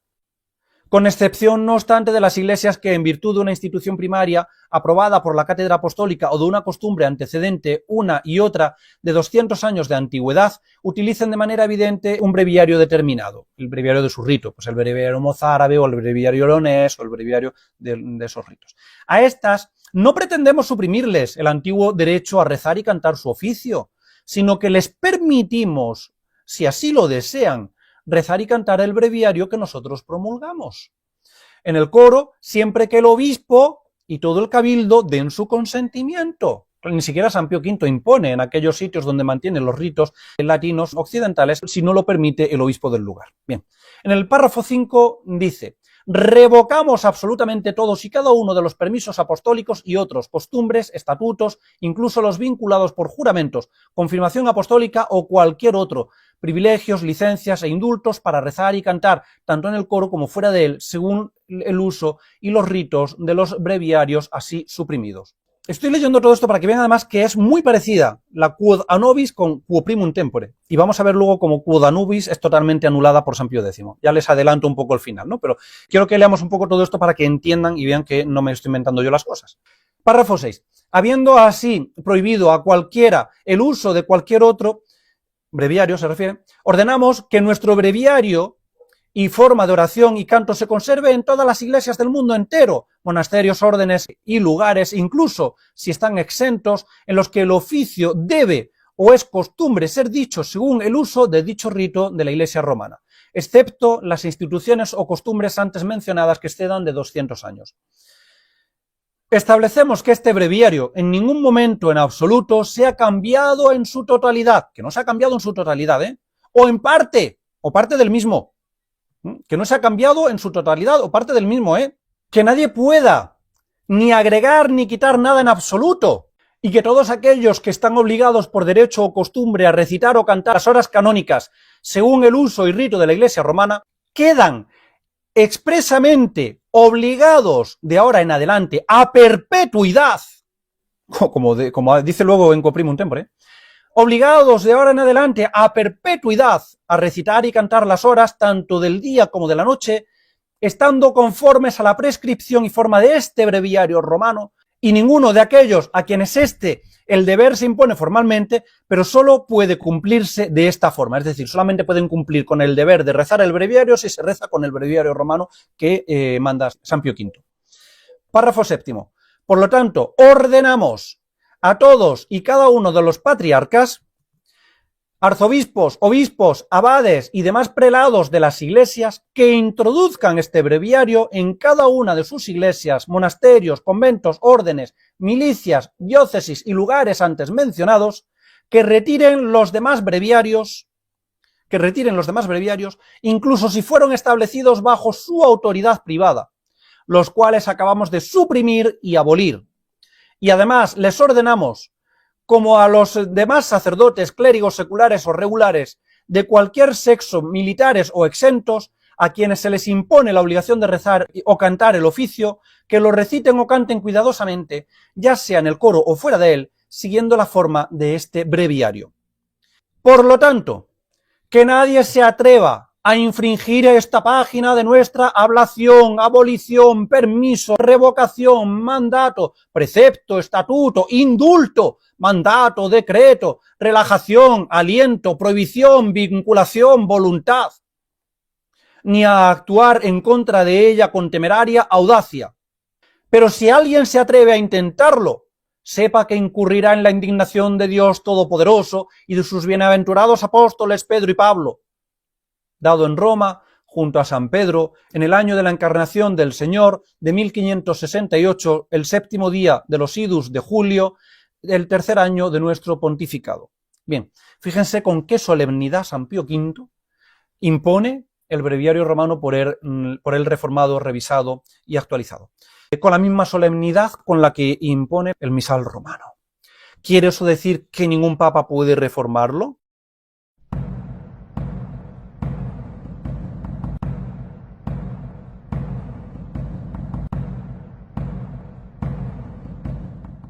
Vamos a ir directamente a la Constitución Apostólica Divino Afflatus de su santidad San Pío X de 1911. Vamos a obviar las anteriores porque ha habido como 4 también y nos vamos a ir directamente a la de San Pío X de 1911.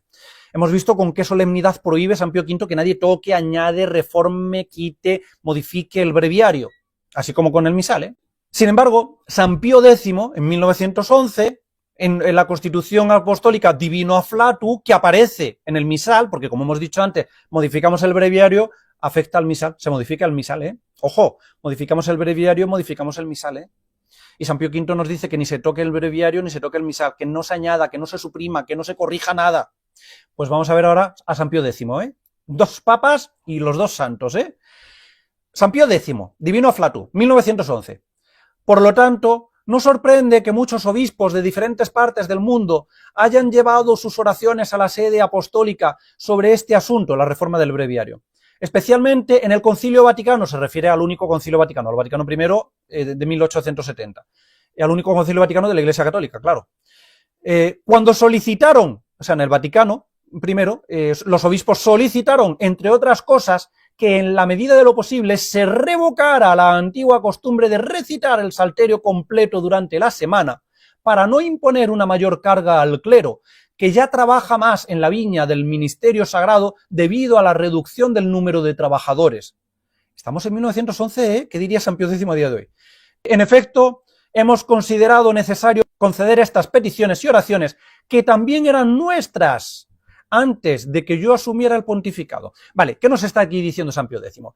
Hay que tener en cuenta que, lógicamente, el breviario surgió sobre todo en la vida monástica. La vida de los monjes gira en torno a la liturgia. La finalidad, básicamente, de ellos es el rezo del oficio divino. Entonces, uno está totalmente ensimismado en el rezo del oficio divino y puede dedicarse a rezarlo el tiempo que haga falta y a cantarlo en el coro o a rezarlo fuera de él. Pero claro, cuando los sacerdotes seculares, los que, sobre todo, pues aquellos que se dedican al apostolado, que tienen parroquias, que tienen cura de almas y que tienen más cosas que hacer que dedicarse a la contemplación, tienen que empezar a rezar también el breviario. Y un breviario que era demasiado dilatado y extenso, esto quita mucho tiempo. Miren ustedes, a día de hoy, el servidor y los sacerdotes que rezamos el breviario, lógicamente, con el breviario ya de San Pío X, con la reducción que hizo en el salterio, es decir, en los salmos que se rezaban en el breviario, y con el nuevo orden establecido por San Pío X para el breviario, en rezar de seguido todas las horas litúrgicas, tardamos aproximadamente, sin pararnos a meditar lo que estamos rezando, sino recitando de seguido, entre 1 hora y media y 1 hora y 3/4 aproximadamente, en recitarlo de seguido, ¿eh? El breviario anterior, o el breviario de San Pío V, pues uno podía tardar más de 2 horas o casi 3. Pues claro, cuando el sacerdote está dedicado al apostolado, se le hacía casi imposible, cuando además encima está penado con pena de pecado mortal en no recitar el breviario para el sacerdote. Por eso San Pío X, que había sido párroco, San Pío X fue párroco. Él no venía de hacer carrera eclesiástica, él fue párroco en pueblos, sabía lo complicado que era rezar el breviario de San Pío V, aun incluso con las reformas que se hicieron después de San Pío V, y compaginar el rezo del breviario con la vida apostólica. Pero por eso San Pío X nos dice, los obispos elevaron las oraciones a la sede apostólica en el Concilio Vaticano, que eran también nuestras, antes de que yo asumiera el pontificado. Él como obispo también opinaba que había que recortar el breviario. Bien, continuamos. Sigue diciendo San Pío X. Puesto que la disposición del salterio guarda una estrecha relación con todo el oficio divino y la liturgia, nadie deja de ver que, con lo que aquí hemos decretado en la Constitución Divino Afflatus, hemos dado un primer paso hacia la reforma del breviario romano y del misal. Y San Pío V nos dice que no se modifique ni reforme absolutamente nada, ni el breviario ni el misal. Y San Pío X ha reformado ya el breviario, ha dado el primer paso en la reforma del breviario, y en la del misal no, menos mal, gracias a Dios, San Pío X al final no terminó de reformar el misal. De alguna forma se vio afectado por la reforma del breviario, pero no se llegó a hacer la reforma del misal, que esa reforma del misal de la que habla San Pío X es la que luego ejecuta Juan XXIII en los años 60. ¿Por qué? Porque el movimiento litúrgico, que es un movimiento que surge a finales del siglo XIX, el movimiento litúrgico, que fue uno de los que fraguó el Vaticano II, precisamente, junto con el movimiento escriturístico, el movimiento patrístico y el movimiento teológico de la nueva teología, de la Nouvelle Théologie, esos 4 movimientos prepararon el Vaticano II. Fueron infectados por la masonería desde el primer momento. O sea, el movimiento litúrgico es el que va, de alguna forma, promoviendo cambios en la liturgia, tanto en el salterio, tanto en el breviario como en el misal. San Pío X modifica el breviario y lo resume. No llegó a modificar el misal. El misal fue modificado sobre todo por su santidad Pío XII al modificar la Semana Santa en los años 50, por el usurpador Juan XXIII, que lo que hizo fue básicamente retomar la reforma que ya venía fraguándose en tiempos de Pío XII por medio del movimiento litúrgico, tal y como reconoce el mismo masón Bugnini después de haber sido enviado a Irán por el usurpador Pablo VI, y esa reforma de alguna forma desemboca en la reforma posconciliar del año 69. Pero el misal romano ya venían preparando ese cambio desde tiempo atrás. San Pío X precisamente nos dice aquí que hemos dado el primer paso hacia la reforma del breviario romano y el misal. Claro, San Pío X no es que quisiera perjudicar en nada a la Iglesia, ni mucho menos, ni hacer la reforma que luego se hizo en 1969 y que hizo Pablo VI. Pero los que venían de alguna forma preparándolo todo sabían muy bien lo que se querían hacer. Para tal fin, continúa diciendo San Pío X, pronto constituiremos un concilio o comisión de eruditos, como se suele decir, es decir, para el fin de modificar el misal. Sigue diciendo San Pío X, por lo tanto, en virtud de estas cartas, en primer lugar, abolimos el orden del salterio, tal como aparece en el breviario romano actual. El que dijo San Pío V que no se podía modificar nada, ¿eh? Y sin embargo lo abole totalmente San Pío X. Y San Pío V dice que quien toque esto recaerá sobre él la ira de los apóstoles San Pedro y San Pablo y de Dios nuestro Señor. Pues San Pío X modificó, no le recayó la ira, ¿eh? Volvemos a decir lo mismo, es que ningún papa puede prohibir a otro deshacer lo que él ha hecho en cuestión de disciplina, sea litúrgica o sea lo que sea. Prohibimos completamente su uso, el uso del breviario de San Pío V, prohibimos completamente su uso a partir del primer día de enero del año 1913. Desde ese día en adelante, en todas las iglesias del clero secular y regular, en monasterios, órdenes, congregaciones e institutos religiosos, ordenamos que el nuevo orden del salterio, tal como lo hemos aprobado con sus reglas y rúbricas y hemos decretado que se publique en la imprenta vaticana, sea observado religiosamente por todos aquellos que por deber o costumbre reciten las horas canónicas según el breviario romano publicado por San Pío V y revisado por Clemente VIII, Urbano VIII y León XIII. O sea, el breviario romano que San Pío V publicó y que dijo que nadie toque, lo tocó Clemente VIII, Urbano VIII, León XIII y San Pío X dice queda abolido. Señores míos, un papa no puede impedirle a otro deshacer lo que él ha hecho. Disculpen que sea tan insistente, pero por eso es que digo, he dicho, digo y diré que la bula Coprimum Tempore no sirve para nada a la hora de intentar enarbolarla para decirle a un supuesto papa, yo te reconozco como papá, pero a mí San Pío V me ha dado indulto para seguir celebrando la misa como yo quiera. No, no, para eso no sirve la bula de San Pío V, en absoluto. Al mismo tiempo, anunciamos las penas establecidas por ley para quienes no cumplan con su deber de recitar diariamente las horas canónicas, quienes, en efecto, saben que no podrán satisfacer tan grave obligación a menos que adopten nuestro orden del salterio. Es decir, quien rece el salterio de San Pío V sigue cometiendo pecado mortal porque no está cumpliendo con el deber de rezar el breviario bajo pena de pecado mortal. Es decir, no podrán satisfacer tan grave obligación a menos que adopten nuestro orden del salterio. Claro, un papa reforma la liturgia, ya no se puede celebrar según las rúbricas anteriores, porque lo que el papa ya ha reformado, ya ahora se tiene que celebrar con esa reforma, con esas modificaciones. No se puede celebrar lo anterior, por mucho que lo haya aprobado un papa y por muy santo que haya sido ese papa. Entonces volvemos a lo mismo. Si me aceptas a Pablo VI como papa, te comes el Novus Ordo con patatas fritas. Y no me puedes enarbolar la bula de Coprimum Tempore de San Pío V para decir que celebras esa misa porque te ha dado indulto. No, porque si tú aceptas a Pablo VI como papa, se supone que Pablo VI ha reformado el misal romano y tú tienes ahora que aceptar el misal romano. Y no existe una forma ordinaria y otra extraordinaria del mismo rito, como se inventó el hereje de Ratzinger, usurpador Benedicto XVI. No existe una forma ordinaria y otra extraordinaria de un rito. Rito que es reformado, se eliminan, se borran por completo la anterior forma de celebrar ese rito. Completamente. Ya no hay forma. Solamente la que establece el Papa del momento. Así como no se puede cumplir con el deber de rezar el breviario, si me rezas el breviario de León XIII o de San Pío V, y no el de San Pío X, de esa misma manera, no puedes decir ahora yo celebro la misa anterior cuando me aceptas a Pablo VI como Papa y no como un usurpador que es. Nosotros, los católicos, lógicamente, no celebramos la no misa de Pablo VI porque sabemos que Pablo VI no es papa porque fue un hereje, ni Juan XXIII tampoco. Y no hay papa desde la muerte de su santidad Pío XII.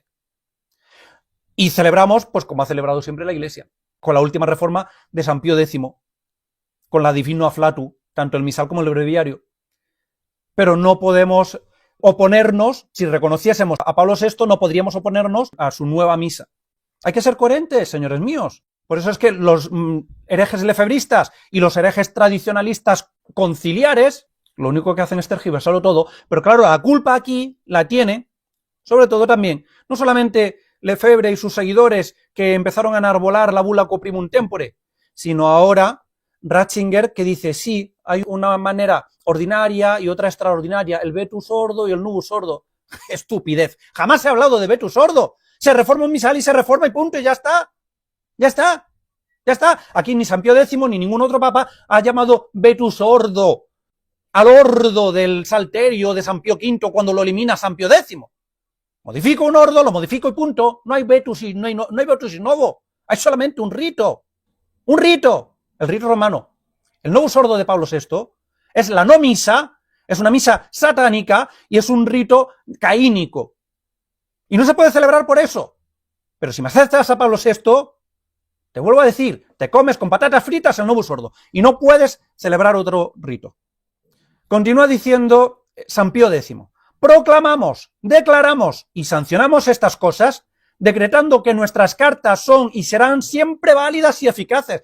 También San Pío V había dicho que era a perpetuidad, sin embargo ahora viene San Pío X y lo abole y dice que esto va a ser también siempre válido y eficaz. Claro, porque es que, vuelvo a repetir, promulgar algo a perpetuidad no quiere decir que sea infalible, no quiere decir que sea irrevocable, no quiere decir que sea inamovible, no quiere decir que sea irreformable, quiere decir que es así hasta que otro legislador con el mismo poder venga a cambiarlo. Ya está. La ley a perpetuidad, la figura de ley a perpetuidad se la inventaron los romanos, no nos la hemos inventado los católicos, no se la ha inventado la Iglesia Católica. Decretando que nuestras cartas son y serán siempre válidas y eficaces sin importar las constituciones y ordenanzas apostólicas generales y especiales, ni ninguna otra que disponga lo contrario. Por lo tanto, que nadie se atreva a infringir esta página de nuestra abolición, revocación, permisión, mandato, precepto, estatuto, indulto, ordenanza y voluntad. Pues la misma rimbombancia que usaba San Pío V. Y sin embargo, San Pío X ha abolido además lo que hizo San Pío V. Son meros formalismos jurídicos. Esta rimbombancia de términos no hace ni más ni menos efectivo un documento.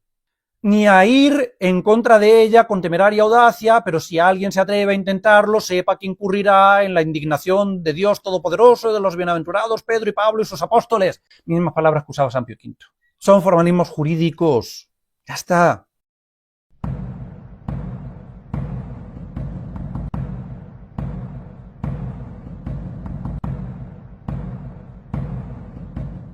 Hay algunos de estos conservadores de la Iglesia conciliar que incluso para poder decir que ellos pueden seguir celebrando el misal de San Pío V, mentira, porque celebras el de Juan XXIII, pero bueno, podemos seguir celebrando el misal de San Pío V porque a mí San Pío V me ha dado indulto para poder desobedecer a un papa. Dicen que es que Pablo VI no promulgó el misal, el novus ordo. Bueno, pues vamos a ver más o menos cómo lo promulga Pablo VI, el usurpador Pablo VI. Si es cierto que lógicamente no usa la rimbombancia que usaban los papas de la Iglesia Católica, porque como él no es papa ni pertenece a la Iglesia Católica, pues no usa tampoco esos términos. Pero vamos a ver si verdaderamente, para quienes lo aceptan como papa, si verdaderamente está legislando o no el novus ordo.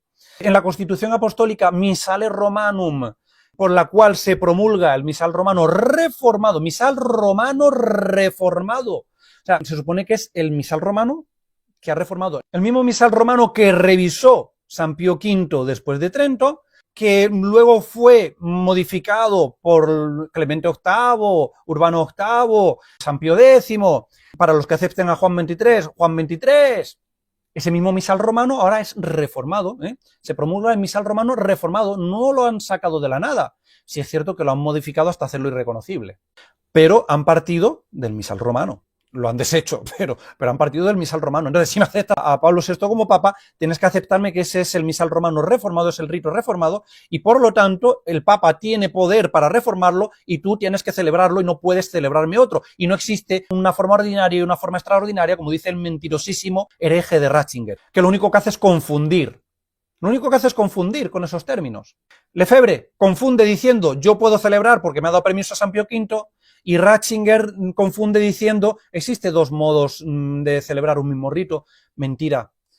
Son los dos brazos del mismo cuerpo, de la misma iglesia conciliar, satánica y herética. Uno es el brazo derecho, Lefebvre, y otro es el brazo izquierdo. Lefebvre, los lefebristas y todos los herejes tradicionalistas lefebristas, y otro es el brazo izquierdo, más liberal o más conservador dentro de la iglesia conciliar, pero ambos son dos manos de la misma iglesia conciliar, porque todos reconocen a los mismos herejes como papas. Bien, pues en la Missale Romanum dice así Pablo VI. Pero desde que comenzó a afirmarse y extenderse en el pueblo cristiano el movimiento litúrgico, del que les acabo de hablar hace un momentito, que surgió en el siglo XIX, uno de los fundadores y de los primeros miembros del movimiento litúrgico fue don Granger, abad benedictino, francés, sin duda un santo varón, con muy buenas intenciones, pero luego inmediatamente empezó a verse infectado el movimiento por la masonería. Desde que comenzó a afirmarse y a extenderse en el pueblo cristiano el movimiento litúrgico, que como afirmaba nuestro predecesor Pío XII, de venerada memoria, debe ser considerado como un signo de las disposiciones providenciales de Dios sobre nuestra época y como un paso saludable del Espíritu Santo por la Iglesia. Claro, es que Pío XII veía con buenos ojos al movimiento litúrgico, por eso él hizo muchas reformas que le promovían el movimiento litúrgico, donde estaba precisamente Bugnini, porque eso es otra. Los conservadores conciliares, los tradicionalistas conciliares y los lefebristas ponen el grito en el cielo porque Bugnini era masón y la misa nueva la ha hecho Bugnini, que era masón. Pero es que Bugnini no apareció con Pablo VI. Bugnini estaba ya en el Vaticano con Pío XI en los años 30. Y Bugnini se encargó de hacer todas las reformas litúrgicas que se hizo durante el pontificado de Pío XII. Él ya estaba preparándolo todo. Pío XII veía aquello con buenos ojos porque no sabía lógicamente lo que iban a hacer. Pero luego ya, después de que se hace el Novus Ordo, de que Bugnini se descubre que es masón y lo mandan a Irán, Pablo VI, después de haberlo nombrado cardenal, lo manda a Irán. Allí Bugnini escribe sus memorias litúrgicas, un libro en el que relata cómo se fraguó toda la reforma litúrgica hasta llegar a la no misa de Pablo VI, y efectivamente él mismo reconoce, sin ningún tipo de rubor, que todo empezó en los años 40 con Pío XII. Por eso, en la Pía Unión, no ponemos en duda, ni mucho menos, la autoridad de su santidad Pío XII, pero no aceptamos ninguna reforma litúrgica de Pío XII. Porque si Pío XII supiera a día de hoy lo que sabemos nosotros, que esas reformas litúrgicas promovidas por el movimiento litúrgico durante su pontificado fueron promovidas con la intención de llegar al Novus Ordo por masones enemigos de la Iglesia, posiblemente revocaría muy seguramente esas reformas.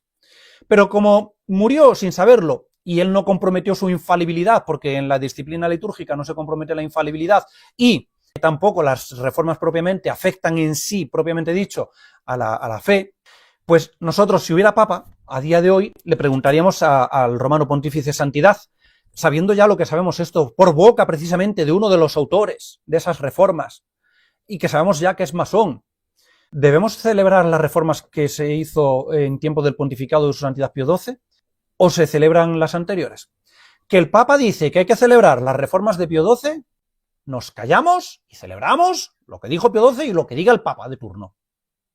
Pero como no hay Papa, no le podemos preguntar, y Pío XII murió sin saber lo que sabemos nosotros ahora, pues nosotros preferimos mantenernos fieles y celebrar la Santa Misa con las reformas ya de su Santidad San Pío X, de Divino Flautu, y no tocar ninguna reforma litúrgica de Pío XII, porque sabemos que las promovieron quienes las promovieron, el movimiento litúrgico, y así de esa manera mantenernos en cierta seguridad. Pero bueno, seguimos con lo que decía Pablo VI.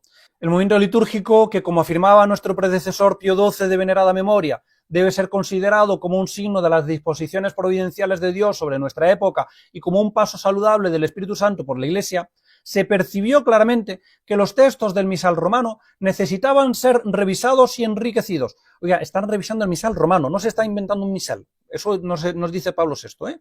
Para los que acepten a Pablo VI como papa. Nosotros no. El mismo predecesor nuestro, Pío XII, inició esta obra de revisión con la restauración de la vigilia pascual y de la Semana Santa. Efectivamente, la reforma litúrgica empieza ya con Pío XII, que constituyeron el primer paso de la adaptación del misal romano a las exigencias de la mentalidad contemporánea. No se debe pensar, sin embargo, que esta revisión del misal romano sea algo improvisado, ya que los progresos realizados por la ciencia litúrgica en los últimos 4 siglos le han preparado el camino. Claro, es que ya esta reforma venía preparándose de tiempos atrás, y ya le digo que San Pío X no llegó a tocar el misal, gracias a Dios, pero la intención verdaderamente del movimiento litúrgico que estaba en torno a San Pío X era también ya tocar el misal. Presentamos ahora en sus líneas generales la nueva estructura del misal romano. Rito romano, misal romano, no es un rito nuevo. Nueva estructura del misal romano. Para terminar, nos queremos dar fuerza de ley. Quiere dar fuerza de ley. Está obligando, está actuando como supuesto legislador. A cuanto hemos expuesto hasta ahora acerca del nuevo misal romano. Cuando nuestro predecesor San Pío V promulgó la edición oficial del misal romano, lo presentó al pueblo cristiano como un instrumento de unidad litúrgica y como un documento de la pureza del culto de la Iglesia. De modo análogo, es decir, él como supuesto papa, hace de la misma manera que San Pío V, que no está usando los términos ribombantes que usó San Pío V. Pero si me aceptas a Pablo VI como papa, tienes que aceptarme que verdaderamente él estaba legislando y queriendo legislar, y que ha reformado el misal romano, y que no puedes celebrar con las rúbricas anteriores a la reforma de tu papa. De modo análogo, acogiendo en el nuevo misal, según la prescripción del Concilio Vaticano II, las variaciones y adaptaciones legítimas, etcétera, etcétera, ordenamos que las prescripciones contenidas en esta Constitución entren en vigor el día 30 del próximo mes de noviembre del corriente año, primer domingo de Adviento. Estamos en 1969. Queremos, además, que cuanto hemos establecido y prescrito tenga fuerza y eficacia ahora y en el futuro, no dice a perpetuidad, pero está diciendo ahora y en el futuro, o sea que básicamente es lo mismo, sin que obsten, si fuere el caso, las constituciones y ordenaciones apostólicas emanadas de nuestros predecesores, o cualquier otra prescripción, incluso digna de especial mención y derogación. Bien, aquí vemos que efectivamente Pablo VI, si me lo aceptas como papa, seas lefebrista o seas tradicionalista conciliar, quiso verdaderamente legislar, quiso reformar el rito romano, reformó el rito romano y eliminó lo anterior, lo de sus predecesores. Lo mismo que hizo San Pío X, que San Pío V decía que nadie podía tocar el misal ni el breviario, y San Pío X abolió lo que había hecho San Pío V. Y ahora aquí ya digo que Pablo VI no usa los términos tan precisos y rimbombantes que usa la Iglesia Católica, pero está dejando clara su intención. Así que si me lo aceptas como papa, te tragas con patatas fritas el Novus Ordo. ¿Es que es herético? Pues si es herético el Novus Ordo, entonces no puede ser papa. Es que, bueno, no es herético, es válido, pero depende de quién lo celebre, como decía Lefebvre y los lefebristas, pues entonces está siendo donatista, Está siendo donatista. El donatismo es una herejía del siglo IV que dice que la validez de los sacramentos y de los ritos dependen de la santidad del sacerdote. No, mire usted, el rito o es válido o no es válido.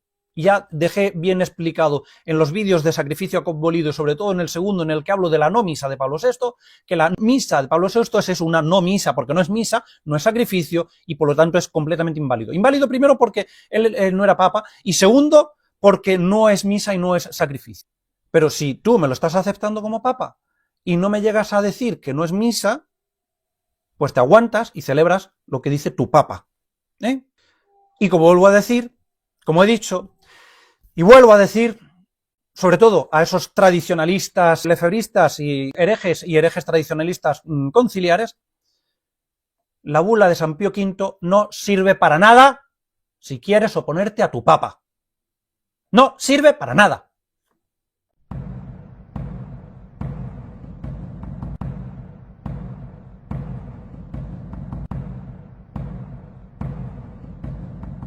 Y ya solamente, creo que con esto ha quedado claro, que la bula Quo Primum Tempore no es un documento del magisterio, no es ni mucho menos de magisterio infalible, porque ni es magisterio ordinario, ni es magisterio extraordinario, no es un documento ex cátedra, no es un documento del magíster, del maestro infalible en la fe, sino un documento del legislador supremo. Por lo tanto, puede ser efectivamente modificado.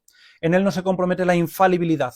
La misa mal llamada de San Pío V, como dicen algunos, por el hecho de haber sido promulgada a perpetuidad, no quiere decir que no se pueda modificar nada. Se ha modificado a lo largo de la historia.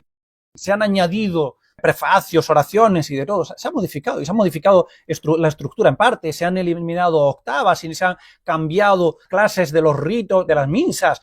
Antes de San Pío X, por ejemplo, se daban prioridad a la celebración de las fiestas de los santos por encima de los domingos. Sin embargo, San Pío X ya da prioridad en la Divino Afflatus a los domingos por encima de las fiestas de los santos, etcétera. O sea, se han hecho cambios, sí que se han hecho cambios, claro. Por supuesto, porque la bula Quoprimum Tempore es una bula, es un documento de mera disciplina litúrgica que la puede modificar cualquier papa.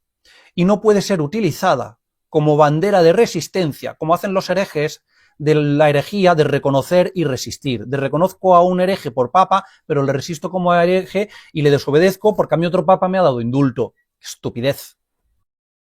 Pero lo más triste de todo esto, es ver, como digo antes, que hay personas ignorantes, pero además con mayúsculas, de entre los que dicen que no hay papa desde la muerte de su santidad Pío XII, desde 1958, que se dicen sede vacantes y que piensan que la Quoprimum Tempore es una bula ex cátedra de magisterio solemne y que precisamente por eso no se puede tocar.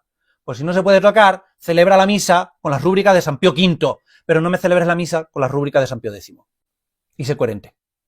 Bien, solamente ya para terminar, y ya también dirigiéndome a otros herejes, que son los sedefinistas, esos que dicen que no hay sacerdotes ni obispos, porque muerto el Papa, su santidad Pío XII, ya no puede haber obispos, ni puede haber sacerdotes, ni hay sacramentos, ni tal.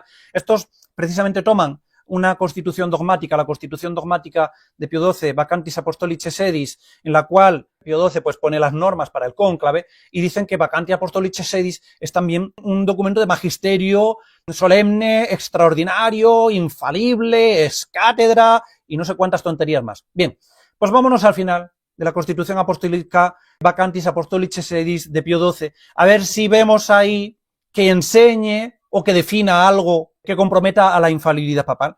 Bien, pues nos vamos ahora al documento de Pío XII, Vacantis Apostolicae Sedis, vamos al final y vemos que dice, por lo tanto, su santidad Pío XII, después de haber puesto las normas para el cónclave, es un documento que está dirigido básicamente a los cardenales, es decir, a un grupo de la Iglesia, no tiene que ser sostenida por la Iglesia Universal, sino que está dirigido a los cardenales para regir la reunión propia de los cardenales, que es el cónclave. Y dice así su santidad Pío XII. Por lo tanto, habiendo considerado seriamente todo el asunto y también movidos por los ejemplos de nuestros predecesores, decretamos y prescribimos, está actuando como legislador, no como magíster, decretamos y prescribimos, decretando que estas presentes cartas y todo lo que contienen, incluso por el hecho de que alguien que tenga un derecho o interés en lo anterior o que alegue tenerlo de cualquier manera no haya consentido en ellas, ni haya sido llamado o escuchado sobre ellas o por cualquier razón, no pueden ser impugnadas en absoluto. Esto también decía San Pío V y San Pío X con las reformas que ellos hacen. No pueden ser impugnadas en absoluto, sino que existirán siempre y perpetuamente y serán firmes y válidas y efectivas y tendrán y obtendrán sus plenos y completos efectos y serán válidas para aquellos a quienes pertenecen y en el momento en que pertenecen. Claro, porque es una constitución que está dirigida a los cardenales para una reunión en concreto, el cónclave. Es decir, no tiene que estar sostenido por la Iglesia Universal. Y serán respetadas por ellos respectiva e inviolablemente y serán nulas y sin efectos si alguien, por cualquier autoridad, a sabiendas o sin saberlo, intenta de otra manera contra ellas. No obstante, en la medida necesaria, las constituciones y ordenanzas apostólicas emitidas por nuestros predecesores, romanos pontífices, que declaramos todas y cada una abrogadas, como se ha indicado anteriormente, y también cualquier otra mención y derogación individual y muy especial que merezca ser contrariada. Por lo tanto, nos dice aquí Pío XII, que nadie se atreva a infringir esta página de nuestra Constitución, ordenanza, abrogación, mandato, precepto, advertencia, prohibición o voluntad, ni a contradecirla con temeraria audacia, pero si alguien se atreve a intentarlo, sepa que incurrirá en la indignación de Dios Todopoderoso y de sus bienaventurados apóstoles Pedro y Pablo. Bien, miren ustedes, esto, como he dicho antes, son formulismos jurídicos, sí, solemnes, rimbombantes, pero que este formulismo no hace que ese documento sea ex cátedra, ni que ese documento sea del magíster, del maestro infalible en la fe, ni que ese documento sea de derecho divino. Porque no está enseñando, no está definiendo, está decretando, está prescribiendo, está mandando.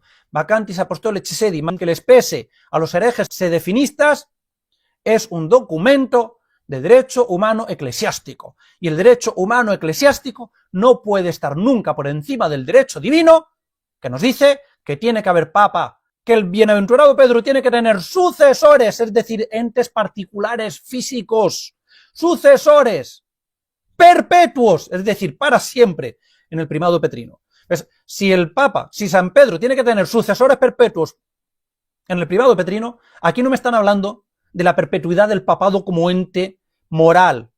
Me está hablando de la perpetuidad en personas físicas, en entes particulares, en sucesores, en el primado petrino.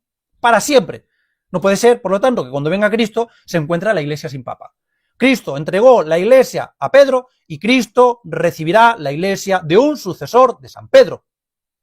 No va a ser desde luego la elección del papa, cuando tenga bien Dios nuestro Señor que así ocurra, no va a ser en un cónclave, y no va a ser cumpliendo, desde luego, la Constitución Apostólica Vacantis Apostolici Sedis de Pío XII, porque es una constitución de derecho humano eclesiástico, y no puede estar por encima del derecho divino positivo.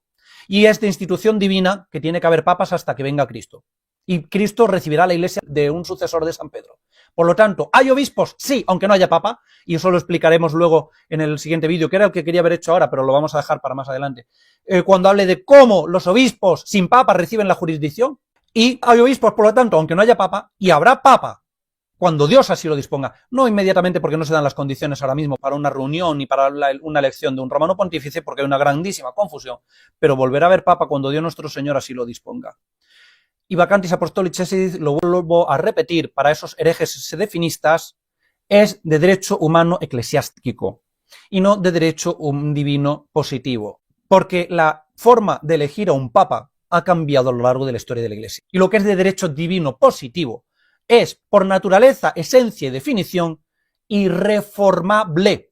Así que si se han reformado la forma de elección del Papa es porque no es de derecho divino, sino de derecho humano. Y Vacantis Apostolici Sedis, por su abreviación VAS, como la citan los herejes sedefinistas, es de derecho humano. Lo vuelvo a repetir una vez más, de derecho humano eclesiástico. Y lo acabamos de ver con los términos que usa su santidad Pío XII, que son similares a los que usaba San Pío V, San Pío X y otros papas a la hora de promulgar cualquier documento de derecho humano como supremo legislador que es. Aquí lo dejamos. Espero que este vídeo les haya servido para entender un poquito mejor lo que es la bula Quoprimum Tempore, para entender la maldad y la malicia de Lefebvre, de los lefebristas. No me refiero a las personas que están en la fraternidad San Pío X, porque los pobres hay muchas personas sin duda, incluso sacerdotes que estarán de buena fe. Pero a los que verdaderamente saben lo que están haciendo y están enarbolando Quoprimum Tempore como un indulto y un argumento para desobedecer a un supuesto papa. Eso sí, esos son herejes y están actuando con maldad y con malicia, porque saben perfectamente que lo que hacen no lo pueden hacer y están diciendo cosas absurdas, ridículas, que no tienen ningún sentido. No tienen ningún sentido, porque para resistir a un verdadero papa y celebrar con rúbricas anteriores, no sirve para nada la bula Quoprimum Tempore. Vuelvo a repetir, no sirve para nada. Y aquí lo dejo. Nos vemos en el próximo vídeo.